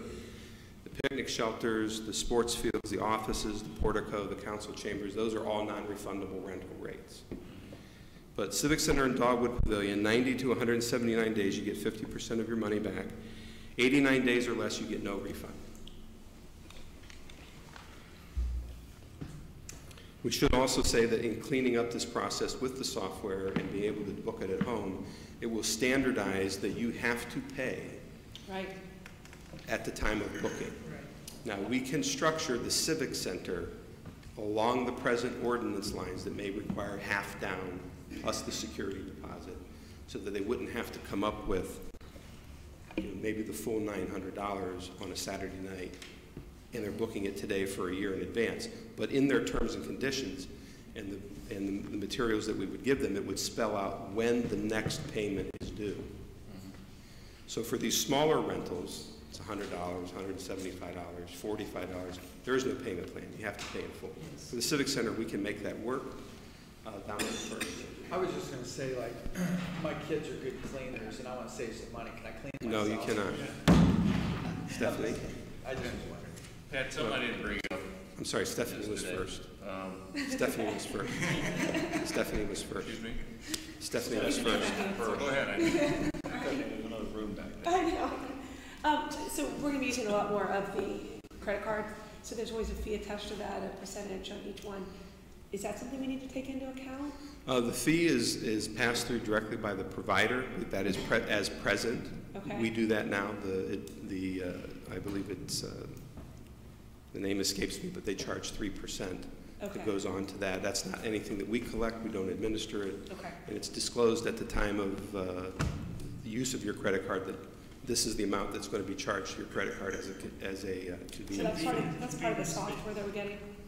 That's also in the software that we're getting. Well, yeah. and that, if I could, that's part of every credit card transaction Right. in the city, if you pay utilities, permits, anything. And that's something we could look at. I know that was decided years ago that that would be passed on to the consumer rather than the city Yeah. absorbing that fee. And it's Right now- between 2 and 3%. Well, It's I based guess on the before, transaction. I would assume a lot more people wrote checks, and so now I'm just assuming everyone's gonna be doing credit card, maybe I'm wrong. No, you're right. In the future, with what we're rolling out, I think that we're going to drive it towards the credit card. But as it exists now, it's probably 90% check, cash. But I think once this rolls out, it won't be, I think we're gonna flip it, and it'll be 90% credit card, so that's why I was just wondering the fees. How about Is this, breaches with the Equifax breach? Oh, I'm sorry. But is it worth looking at down the road to save us administratively on I processing agree. checks? Right. That maybe we start to absorb the fee for all our payments in the city to try Right. to push more people to credit cards. I agree. Because we do have some people come in now who say, well, I don't want to pay that fee, I'll write a check. Yeah. I would caution at this time with that discussion that it's something that needs to be looked at in depth legally. I've dealt with this issue at the municipal court, and there are, if you're going to absorb that fee, there cannot be any additional fee or rounding error that you said it was $3.22 and it was $3.25. What happened to the other 3 cents? There's a tremendous amount of financial accounting with that, and that's why the city of Canton opted to get away from that model and move to a provider that just discloses how much it is, and it's a convenience fee if you want to use it. If not, pay cash or check. At least in this operation. Perhaps where you're at, and you're dealing in more volume than we would be looking at, I think, for the rentals, makes sense. Okay, so finally then down to section 12. I'm sorry, Mr. I joke. That's all right. Doesn't this beat the previous discussion we had? I've been through that.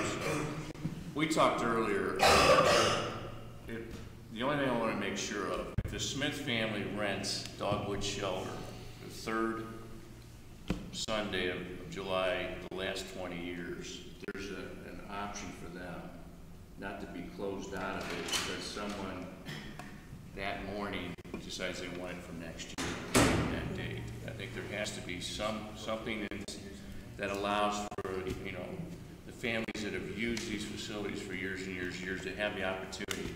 It can just be a week. I'm not saying all year. They have that opportunity to come back and keep that rental. I think that's critical to me. If I may address that. Well, this is the same kind of thing like when we go to Florida and we rent a Right. condo. Okay, they give you either you rent now, like right after, Yeah. or it's open. So you really have to rent next year at the time that you're here this year. If you really want it. can't Or have it's- cancellation. Yeah, And if you cancel 180 days, right? First come, first serve. Like, so if you rent the day after the event, Right, I'm just saying, I don't want to see a family shut out of that. No, right. Because But it would be someone's up to them online saying, hey, I want that, you know, I think it's, No, I think they give you a week when Yeah, you do a that's what I'm condo, saying. you know. it helps maybe the Everybody interest. called this You know, way. yeah, because they'll probably think about if they had a good time or not. Do I want to rent it again? Well, you got a timeline here. Right. If it's important to them enough, they'll make the time to do it. Right, So that's absolutely.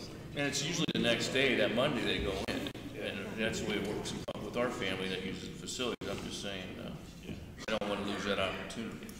You got something to say? I can say that. You just can't wait. Thank you, sir. If I may address the council again. Yes, we've already taken into account that contingency. So what we would be doing is online, the facility wouldn't be available until 360 days before. So let's take the Smith family who wants to rent the facility for Halloween every year. And so that's October 31st. So for the other consumers who would be out there, November 1st, 2nd, 3rd, 4th, 5th, that would show booked. Okay. It's not available to rent. Okay. but come November 6th, it's available to rent to whoever wants it. It's exactly what you two have laid out. Good answer. That's good. And it would provide an opportunity to the Smith family, and we realize that a lot of individuals that may use our facilities may not be adept at using their smart devices or even have a smart device. But it would allow them to come into our offices where our staff have the administrative rights to manually enter in that period, even though it's blacked out to the community. So yes, we've addressed that. Okay, thank you. Okay. All right, the last section I've put in here, and what you see in yellow is not what I want to recommend to you. I thought that perhaps in the event that you rejected my recommendation, that I would need a compromise position. I discussed this with the park board, and so my recommendation is this, and we'll get into a little detail, and that has to do with local nonprofit organizations. Presently in your ordinances, you allow local nonprofit organizations the ability to rent picnic shelters at no cost to the city. At no cost to them, I'm sorry. So those $40 rentals are going free to the nonprofits. I can tell you that 40% of the 2/3 that are from outside the area are nonprofits from outside the area that are coming in and laying claim to facilities that we certainly like them in, but we want you to pay because other individuals are unable to go down there and get it and reserve it because it's already been reserved at no cost. So my recommendation to you is to completely eliminate that section. It also administratively is very difficult to manage if, in fact, you give it. And what I attempted to do in Section 12 was to try to provide some type of more limiting factors to reduce the number of eligible nonprofits. But again, it would still be very difficult administratively to handle. What I had there was you had to be open to the public. I have to have proof of nonprofit. You have to at least be majority membership in North Canton, or at least be an organization that serves the North Canton community by being in North Canton, and that we could handle that through the administrative offices. However, if you rearrange the letters in nonprofit, it doesn't spell broke. So I think $45 is not an unreasonable amount for them to pay. They're certainly the nicest facilities in Stark County, and I think people would enjoy coming up here. And I think it would then feed into our whole program of reserving the funds, putting them into the capital accounts, reserve for those facilities, and keep the programs running. What did the park board, I mean, you made that recommendation to the park board? I made that recommendation to the park board that it be removed. There was a motion made and it was voted on unanimously. All these recommendations that I just went over. So they were in favor? They were in favor of removing it for nonprofits, yes. Okay. I left it in here for discussion tonight because, you know, if there's some disagreement with the park board, then we'll have to have subsequent meetings to kind of iron out the differences. I think this gets into sometimes, remember some of us have been here, we get a great cause that wanted to come up and use dogwood for free, and it puts us in a tight spot. We've discussed it. It's just no. Find the money or go to people to help donate to pay the cost. Because once you open that opportunity up to everybody, everyone's going to come here and want the same thing. And we're defeating the purpose of providing a facility and being able to pay for it. So it's $45. Yeah, exactly. That's an ad. Someone can step up and pay. Hey, Doug, you want to service our North Canton people if we can first, right? Excuse me? Service North Canton people. Yeah, well, obviously there are taxpayers that support our general fund, supports our recreational park amenities, definitely. So they would pay $22.50. So we're not going to give it to free anybody, but now we give $22.50, right? Okay. Yeah, 50% of them live in the city. No, non-profit status doesn't indicate that it's in any way a charitable organization. That I think that when we hear the term, we're thinking it's some sort of benevolent charitable organization. It's simply a non-profit and may have aims and desires that don't coalesce with those of North Canton and its residents. Just be prepared. Organization is like, there are a lot of 501c3s that, to your point, that are very well endowed, so.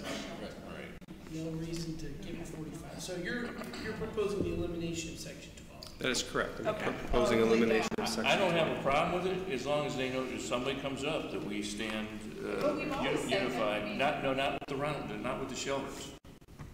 The shelters were the backdrop. The shelters were, we're not gonna give you dogwood for free, because that could lead to everybody having a great cause and wanting this facility at $100 that we're giving up, and then paying, here again, as Pat indicated, earlier, the cleaning. We're just saying that there's no free rental opportunity in the town, in the city. And the park ordinance is good with that? Okay. Cool. And there's not very many places they can go anyways. I mean, they're that. Like you said, pay $40 or whatever our fees are gonna end up cleaning. That's cheap. Okay.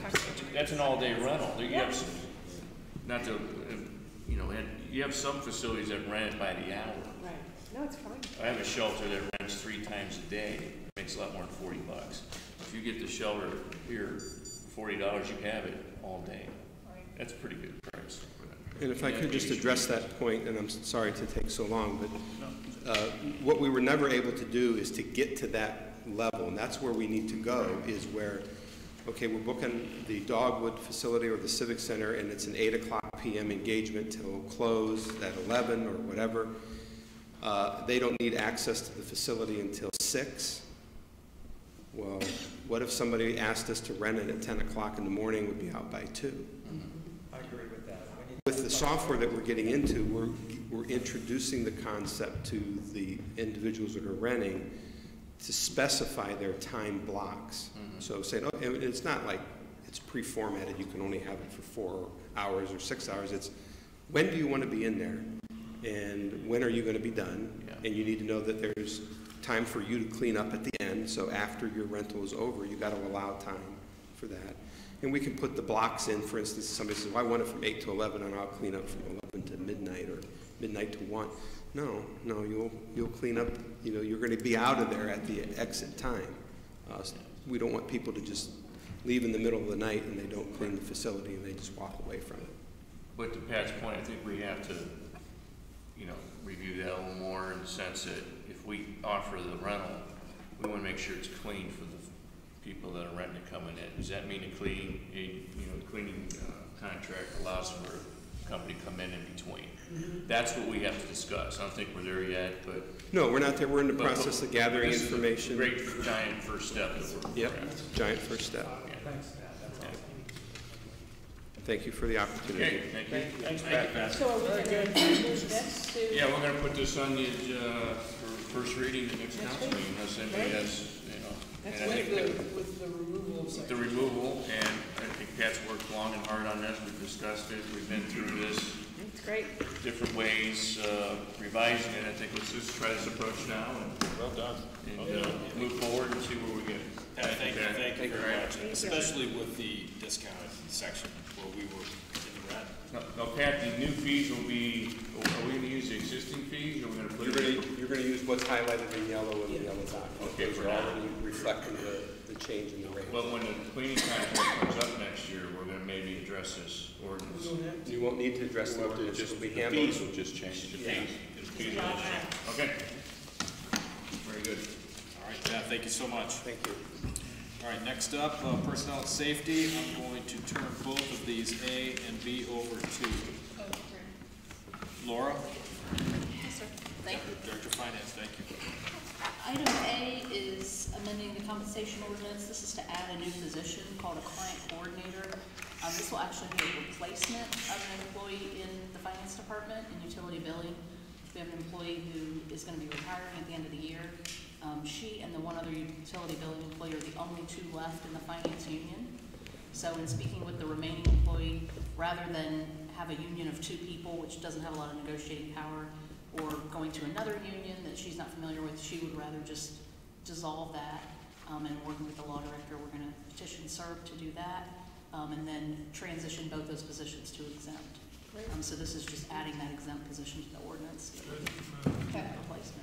And Laura, you're mentioning this allows for some cross-training too, so it's because it moves out of the old description to the newer one, there are more opportunities to do other things? It does. Their old title is utility billing specialist. Right. And then down the road, the reason that it's client coordinator, I know that's a little generic, but down the road, if we need to cross-train with other departments or, you know, other areas of City Hall, we can do that, and it gives us the flexibility to do that. Okay. Any other questions there? Okay, item B is to amend the ordinance that states the number of EMS personnel going from 6 to 8 full-time EMS personnel. This is something that about a year ago, we were working on the 2017 budget, that the fire chief came to the administrator and I and asked if we could take a look at the balance between the full-time and the part-time personnel in that department, operationally for him as well as financially. So I ran as many scenarios and calculations as I could for last year's budget, and what we came up with is transitioning 2 positions from part-time to full-time, we would about break even. Full-time people do make more than the part-timers do on an hourly basis. However, we've got so many part-timers that are getting so many hours in EMS that it's pushing some of those people on health insurance because of ACA and overtime. You're right, it is pushing some overtime. So in order to try to only have actual full-timers on healthcare, we're trying to push more of these positions to full-time. I've looked at that again. We asked you guys did approve that as part of the 17 budget to have those 2 full-time positions, but the administrator and I both asked the fire chief if he would wait until after the first quarter of 17 to look at how income tax is coming in and how we were doing. He was very patient. He waited. Income tax is coming in just fine, a little bit ahead actually, and EMS revenue is coming in a little ahead too. Our calls are up, revenue is up. I think we're going to be up about $60,000 or $70,000 over what I had predicted on call revenue. So given all of that, I see no reason that financially we wouldn't want to move forward with this, because it would be about a break even, and you know, he could obviously speak better to the operational side of that. How many part-timers are there right now in that position? 2. Just 2? No, there's a big number of part-timers. A lot in that position. So there's 2 that have been there like the longest. Is that how it would step up? No, it's all civil service. They have to take the test. Oh, Full-time okay. is civil service. Okay. And so people, they would be excited about this opportunity, right? Like that would always be the goal. Like you would come in as a part-timer hoping that someday a full-time position would open up. That's generally correct the way most people approach it. You know, if I could just add, the goal of not hiring full-time employees is due to the health care. Yeah. Because it's, you know, it's just right. expensive for the city to provide that. So that's where we've saved a lot of money having a combination department where you have part-timers and full-timers, and it's worked out very well. But then with the change in the laws, that after you're working so many hours, then they are entitled to health care, that really eliminates the savings from not hiring a full-time person. The full-timer has to be at a certain level, so it gives us operationally more coverage for the chief on fire and EMS. Yeah. And that's the other benefit here is the cross-training. Laura, that might have been the best explanation given to us in years. No, Since I've ever been here, you're right. no finance director really explained to us and told us what the need is and why. So kudos to you on that. That was very well said. And saying you ran the numbers so many different times. Yeah. You know, I mean, and so the reason I ask that is when I think about part-timers, did they have another job that was so good? Will you have to try to match something? Like, how does that play into it? You know, I don't know the goals of that sector, because you do see so many part-time in that area. So I just didn't know if that's a thing or how that works. So that's great.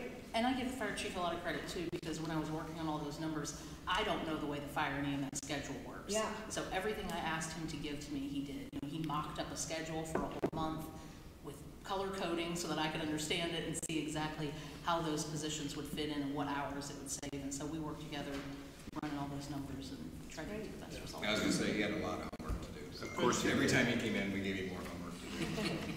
Good job, Chief. It worked. So not only is this going to be kind of a cost-saving measure that's going to give our fire chief more coverage. It does, and it makes our expenses more stable.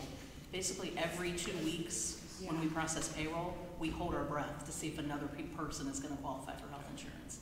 So just knowing that we'll have that steady level, that's a benefit as well. What I'm getting to is based on those two facts alone, I think an emergency clause is warranted here, so.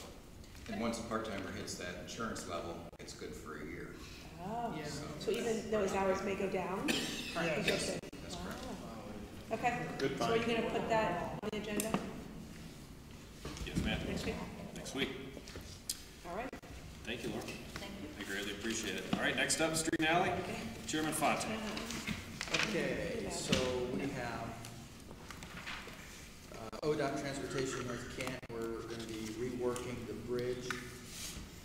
Would be section A. So we're going to be reworking the bridge there.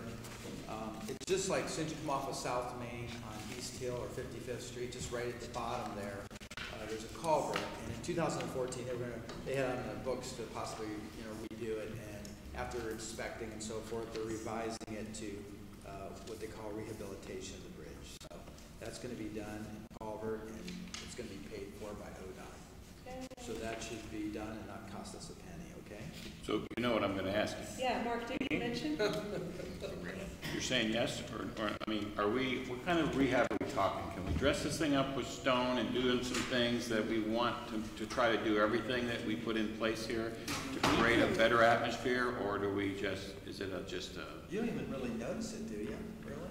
Yeah, I mean, the culvert itself, it doesn't require guardrail, but they're gonna replace the guardrail, because even though it's not warranted, if it's there now, they said, we'll put it back. That was the exact question I asked, was, do you have a decorative guardrail that we could look at and pay the upcharge for? And ODOT doesn't have a decorative guardrail. They don't spec it, they don't have one. The best they could do is refer us to like a National Park Service type of guardrail that we could look at, but we would have to pay for that cost. Well, It's not going to go over after. no, it probably isn't, but, I mean, I've said this a bunch of times. I mean, we only have one chance. Probably that bridge is the last, we won't be around the next time that bridge comes around. So if we don't decorate it now and do the things that we want to do, it won't happen. We'll still be doing the same old thing. Right. So I don't know if that's a thing we should put into our planning committee or whatever, but when we do stuff like that, we need to pay the little extra to get the little extra that we want for this community. So I don't know which way you go with it. Maybe come up with some ideas. I don't know what everybody else thinks about that. Do we have any pictures, like maybe of what it would look like now? Because I don't even notice it when I drive by. Do you notice that? You do. Yeah, maybe some samples. It would be nice to notice it, though. Yeah. With the little decorative kind of I thing. concur with Member Serrata. Make it look nice aesthetically for the next 50 years. And Yeah. ODOT sometimes aren't the most agreeable towards these type of things because they're just worried about traffic flow and protecting. It's not for the aesthetics, it's usually just for the safety. Right, but if we can provide some aesthetics to go along with their safety concerns, I don't see why Do we have an we idea? can't go down that route. Do we have some ideas? You got something we can? Well, we want to, we have a kind of an atmosphere. We want to use some of the material that we see on the stone and the brick. Look at the Hoover Bridge just south of Yeah. And that's Yeah. a different story too. We're going to talk about redoing that someday too. That's We got some issues with the railing part of it but something like that. The class of it, right? I agree. So maybe Rob, you can look into that. Yeah, and see what we can come up with to- Yeah, the worst case is they just won't, they'll do everything else inside the culvert, all the coatings that it needs. But then we could ask them just to non-conforming guardrail. Then we could look at, again, the guardrail isn't warranted, so if we put something more National Park Service, I don't think we're getting in any trouble. Something like Mark, that. it But wouldn't still, make sense. that, What's that? It wouldn't make sense to tie in what's already on Everhide that looks so nice, and it comes right around there. But I've talked to Rob about this, and I talked to Jim Nikas about it too. Anytime we do something, we can at least bring that up. We at least got to throw that out there. And if it costs a little bit more, we need to know what that cost would be and move forward with that. So thanks for thinking of that. But if we want, what do we want our city to be like? Do we want to notice that this is a very special place? Let's put some special little character in there. Put some flowers there too. Exactly. Thank you. Okay, next thing is on B, it's an ordinance for a perpetual water line utility easement. It's actually the backside of the Hoover parking lot where the detention pond is. There's actually like a grassy area, and actually where the Stark Parks Trail used to be off of East Maple. You remember how then we had to put the trees, we took some trees out, put some trees in and so forth. So we're going to try to improve the water quality over there off of Foster, and it's going to run, I don't know, 10 feet wide by 175 feet long, and we're going to replace that. We'll probably have to move the pine trees. There's some baby pine trees there. We'll move them, do the project, and put them back in, right, Rob? Right, yeah. The main rationale, and we've talked to the folks at Maple Street Commerce about this, and they seem to be on board with it at no cost or $1 for the easement, is we've got the $250,000 Foster Hartman Waterline project that's been presented. We're about ready to go out to bid with that. But, you know, Foster only goes about a block south from dead ends. That's where the trail used to be. But it's still a paper street down the Hartman. And in that right-of-way, there's the small, right on Hoover's property, is the small little trees that Mr. Fonte talked about, but also in the right-of-way itself are about 3 or 4 quite substantial trees. And if we were to run a water line under them, you know, we'd destroy the roots, we'd have to take the trees out, they'd die, and that's all the more buffer that those homes lose to the Hoover parking lot. So we thought it best to run along the east edge of their new parking lot, but in grass by the little line of pine trees, and they were amicable to that. And it's easier for us to maintain. It keeps the 3 or 4 larger trees in the paper Foster Street, and on Bill Street, keeps them there as the buffer. So. Yeah. Good. Okay. Next section. So I have a map and a little handout.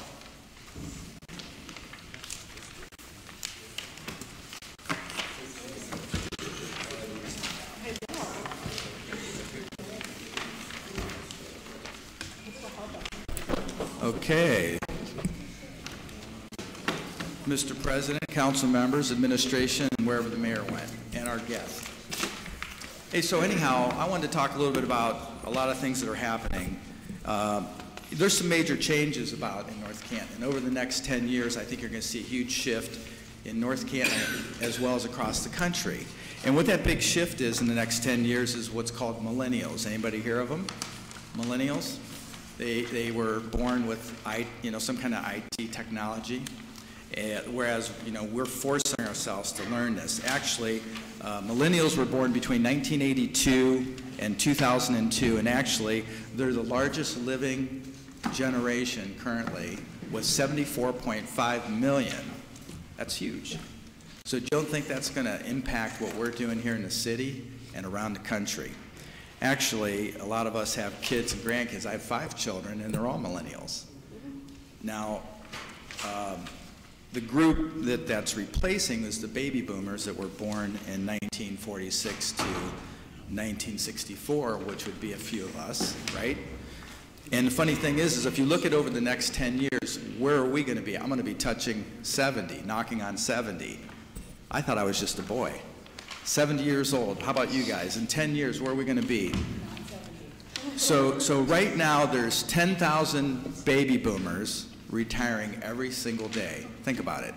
10,000 every day. Think about Social Security, right? I wonder if I'll get to see any of that. But anyhow, so the millennials that are 74.5 million, they're a force to be reckoned with, because guess what? In 10 years, 1 in 3 adults are going to be millennials. So as we make our shifts as leaders, North Canton leaders, we have to decide, how can we make some changes here? Because guess what? We only have limited space to develop and expand, so we have to work with what we have, right? Lee Iacocca once said, and I always love this, you either lead, follow, or get out of the way. So since we're the leaders, we're going to lead. So the question I talk about is what's important to millennials. Since millennials are going to be the driving force here in the future, we want to make sure we understand what it is that those millennials want. And this is not all of them, but this is the most of them right now. What's important to a millennial, they're looking for specific needs, and when they're looking to find a place to move, settle in, house, apartment, whatnot, they want to have walkable neighborhoods. That's why they move to cities a lot of time, and bigger cities, right? They want to feel safe, they want to feel comfortable, they want to have a lot of conveniences within walking distance. They want to park their car and they want to walk and spend an evening having a lot of fun. So what are they looking for? Well, they're looking for shops, they're looking for cafes, they're looking for places to eat, restaurants, lots of services. And, you know, maybe even like a small, I don't know, raisin rack or organic, that type of thing. Parks, they're interested in our park systems. Lots of places to walk their dogs and have fun. Bike and walking trails. And just to give you an example of the paradigm shift, I have people in the ward say, well, what's going on down there on Glenwood on the south side of the street? They have a 10-foot sidewalk going from the Zimber Ditch all the way to the bridge. A lot of people don't realize that that's going to be part of Stark Parks Trail. And they would yell at me, and this was mostly older folks, they would say, well, it's foolish for the city to spend all that money when our roads are crumbling and the infrastructure. Well, think of it like this. That was a grant Stark Parks is doing. So Stark Parks has their head in the game because they are creating this atmosphere for the future. And we're going to interconnect things, which is really important to what we're about to do. So as leaders of the community, we definitely want to, you know, think about it. And also, we know the other issue coming up is the school system. So I think, you know, as a side note, we should probably bring Wendorf in to have a chat about the new upcoming levies and so forth, so to make sure we're up to speed on that. And obviously, what else is really important to the millennials is having a lot of sidewalks. And we've talked in the past, ladies and gentlemen, about how do we add more sidewalks or figure out the places where we need more sidewalks. Also, they're looking for sidewalks and safe streets to cross, nice crosswalks. Now, unfortunately, I know there was an accident yesterday. Don't really know what happened there. Maybe we can learn about that another time. But the problem is now, since we don't have a lot of development like some other subdivisions like, you know, Jackson Green and so forth, you know, we have, what, 6 to 7 miles to play with. And if you really look about it, you know, most of the real estate that we have, you know, when they built these properties many years ago, in the 1900s, the 20s, 30s, and 40s, if you look at Main Street and check out a lot of those buildings, we're limited on what we can do based on how everything's packed in. And, you know, when they built these things, if you think about it, you know, there was a lot of driving at that time. You know, it wasn't as congested. It was easier just to travel around versus, you know, parking your car and walking to things and places to do, like it used to be in Canton and other places years ago. Well, I think we're going to be moving back to that way. So one of the examples that brought me to want to bring this up is, and Stephanie and Marcia and the rest of you, we talked a little bit about when we went to the planning and zoning meetings, and I'll use one example of how the times have changed. And we all know how things have changed. I remember 30 years ago, they were talking about a fax machine. You can put a paper in here, it comes out in Florida in like a minute. Well, guess what? That's antiquated technology.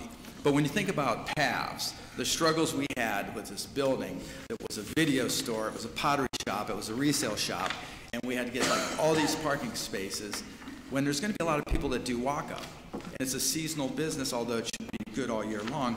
But then Acme, they want to spend money and make this parking lot a beautiful parking lot, reface it. And since our rules from way back when, we can't go over a 20-foot light pole, and guess what? Incandescent, mercury lights, and high-pressure sodium lights are what the technology was. Just think a few years ago, they talked about incandescent light bulbs. We're going to stop making them. And how many people went out and bought incandescent light bulbs to put in a stockpile because they didn't want to deal with LEDs? Well, guess what? Try to find some incandescent light bulbs now, right? It's all LED. It's high-tech. So think about the lighting, how it shifted. In cities now, GE has a product where they can put a light bulb in a light fixture.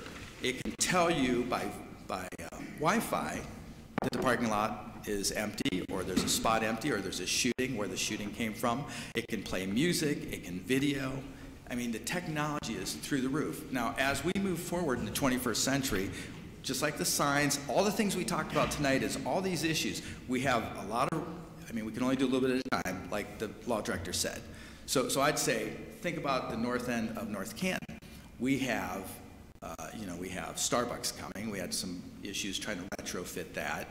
We got, you know, the new Goodwill coming. We have the post office. We're trying to figure it out. All these things aren't huge revenue generators, but they're things that people want. People want to walk. They want to have fun. They want things to do.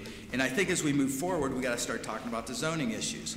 So on the map, if you look at this map I gave you guys, there's 13 districts on the map, and if you notice, so on this particular map, there's a little section here called MSB. It's pink. And if you open up the map and look at the Main Street corridor, so let's assume we start at Everhard Road at the bottom and go all the way up to Orion on the north side, right? There's a lot of pink, but there's no, I don't know, who had a color box with a bunch of crayons? What color would that be? MSB. Do we know? Coral. Coral. Do you see any coral there, guys? No, we don't have any coral. You know why? Because we have old real estate we have to retrofit. So guess what? So we have all these zoning things, and just like what Faircrest was talking about tonight, the times are changing. We need to be flexible as we move forward. So here's the point what I'm saying. The Main Street Business District was started several years ago, but it never really was activated, was it? So we have this opportunity now with the Hoover District.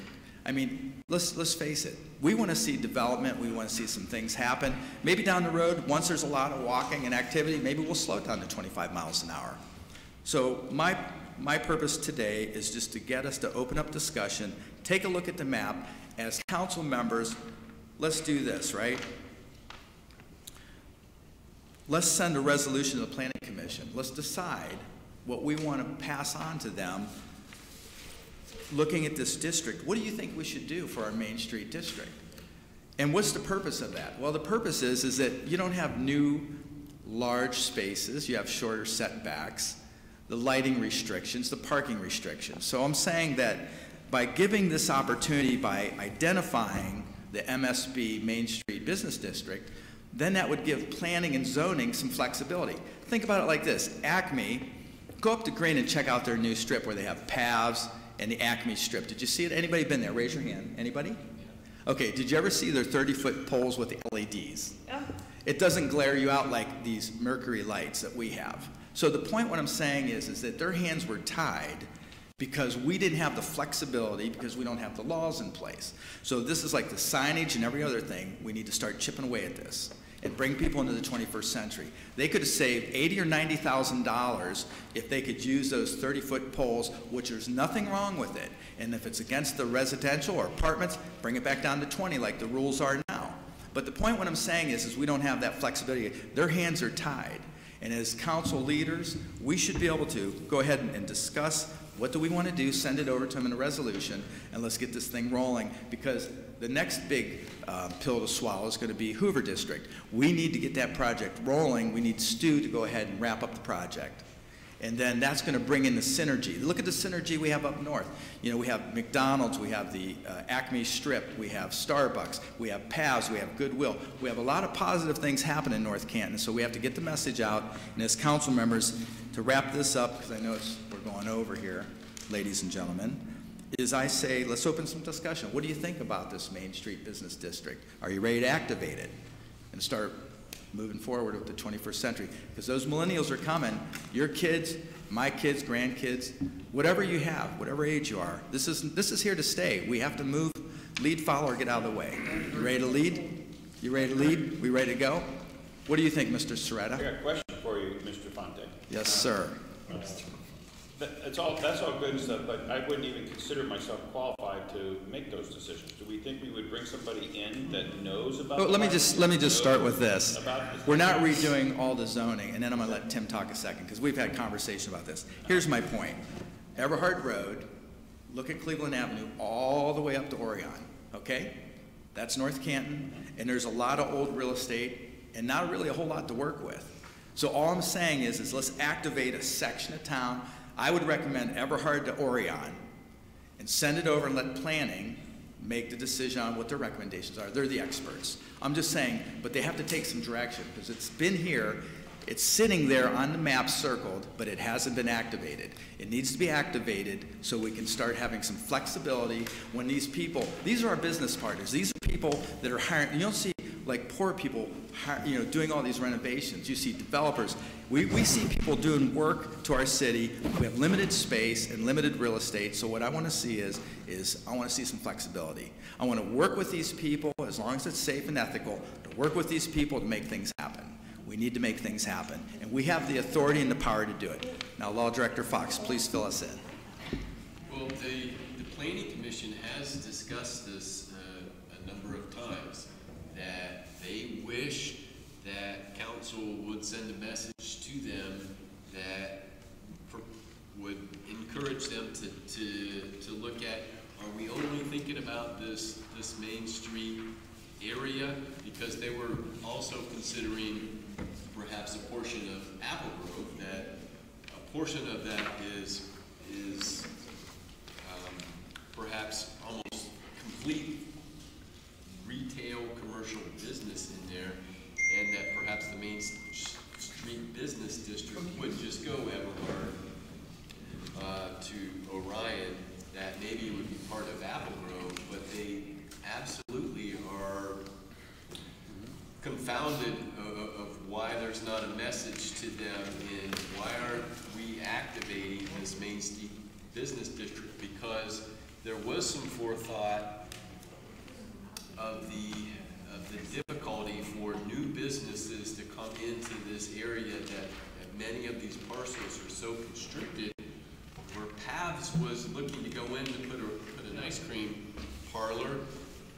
There's 11 parking spots, and unless they were able to enter into an agreement with an adjacent business there, they weren't able to come in and establish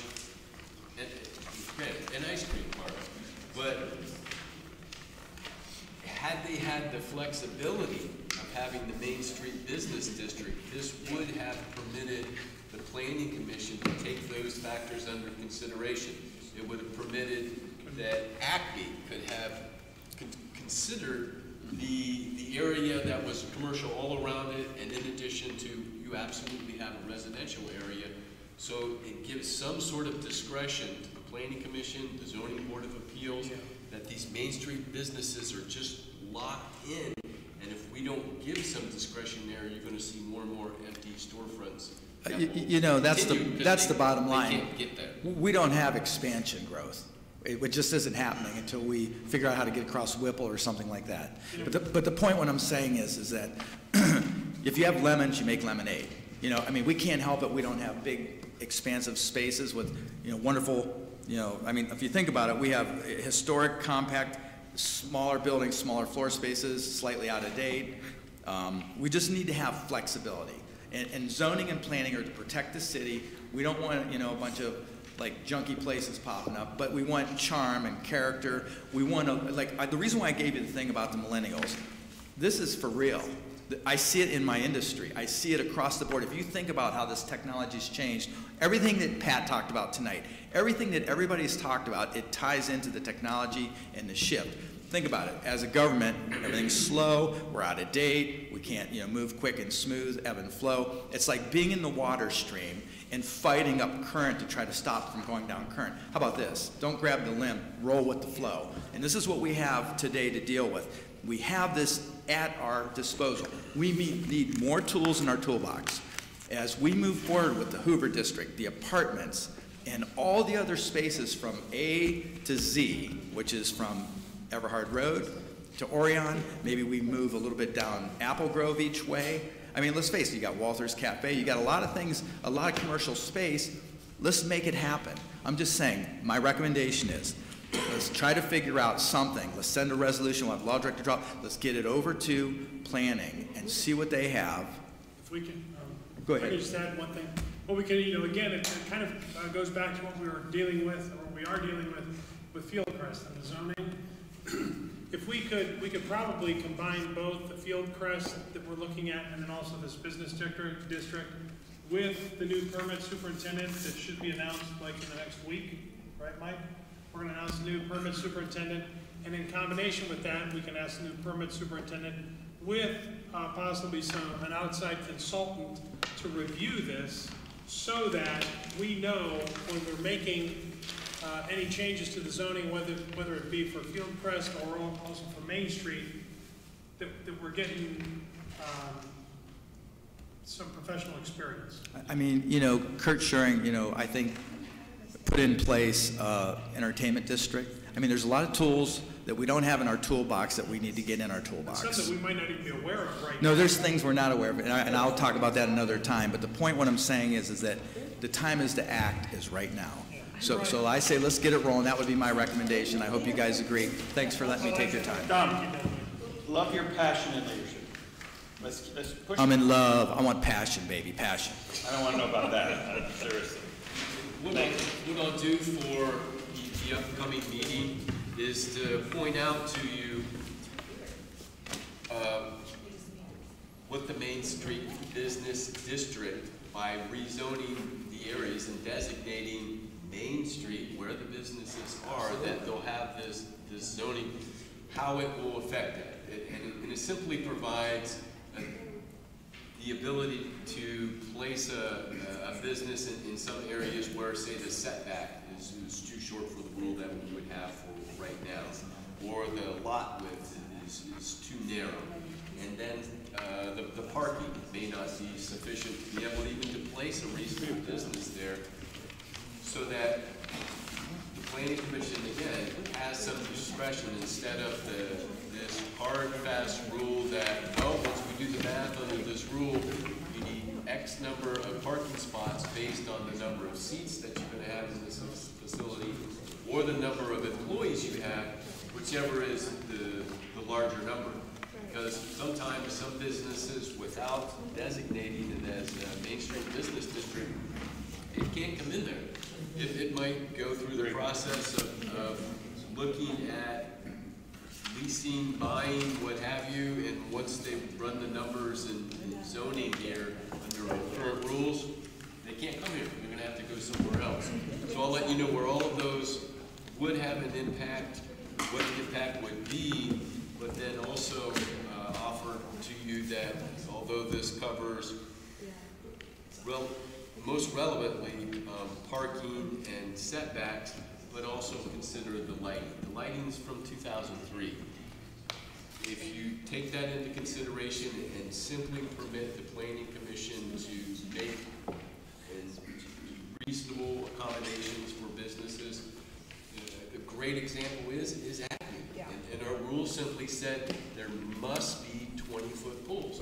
Well, Acme is right on Main Street, and if we had a sort of accommodations available here for lighting, what it could have done is said, well, for the areas that are going to be on Main Street, and they're going to face other commercial businesses like the McDonald's and the Kmart and the Pizza Hut, perhaps the 30-foot poles could remain with specialized lightings, but along the backside, maybe 10% of that area along the back of Apple Grove is a condominium section.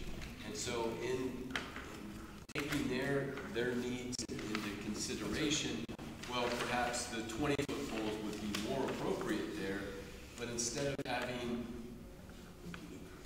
the necessity of 20 or 24 of these 20-foot poles, they could have gone with a fewer amount of the 30-foot poles, save themselves $7,000 a pole, and those 20-foot would have gone along residential areas. So they don't impose on it. To be a good business partner with our clientele, these are people that are doing it, taking chances, and creating developments that give people opportunities, and people that make opportunities and earn money pay income tax.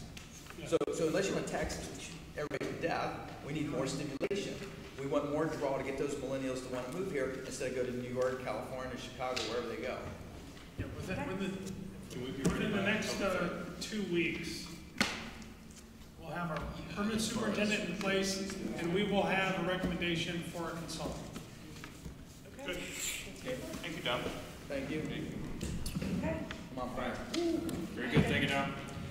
All right, last, certainly not least, finance and property. Chairman. You're very kind, Mr. President. Two related items, Laura, I'll let you take the first.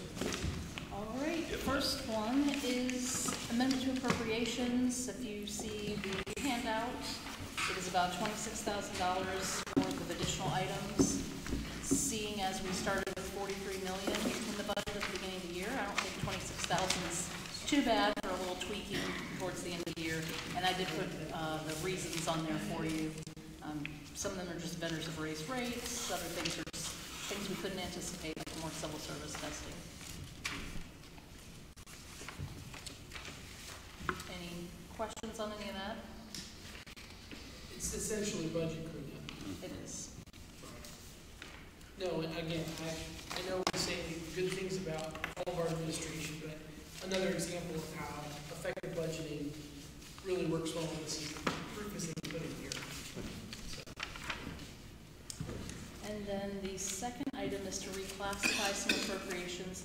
This is related to the portico project, so I'll just talk about the dollars, and then I'll let Patrick talk about the project itself. You want me to go first? Or you want to go? I'll just throw the money.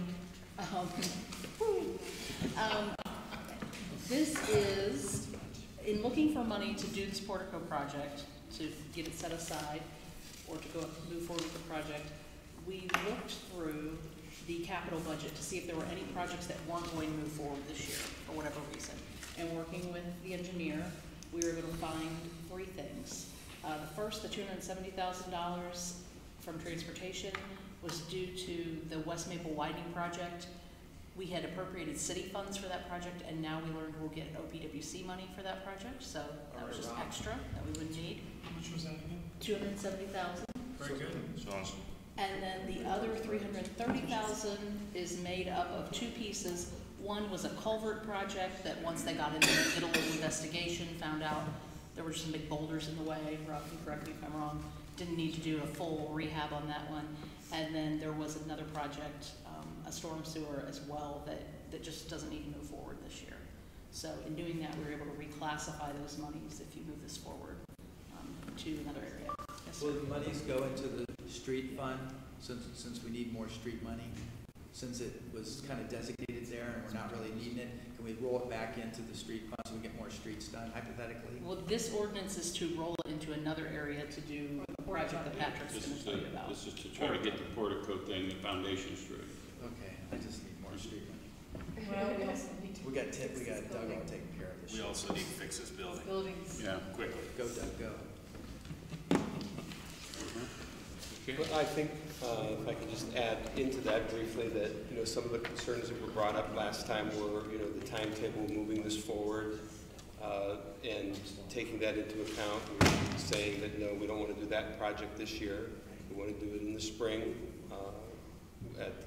when weather breaks for this project. And we would lock the prices in at the present bid.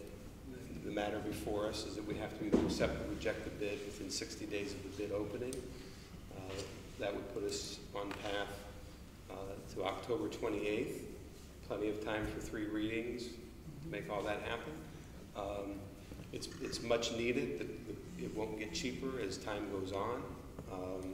And what we've put in there is, in addition to that, was the funding for doing the new landscaping around the building and into the area between Huntington and us, and creating that vision that you're looking for with a pocket garden, a community garden, a little mayor's park, whatever you decide to end up calling it or dedicating it as.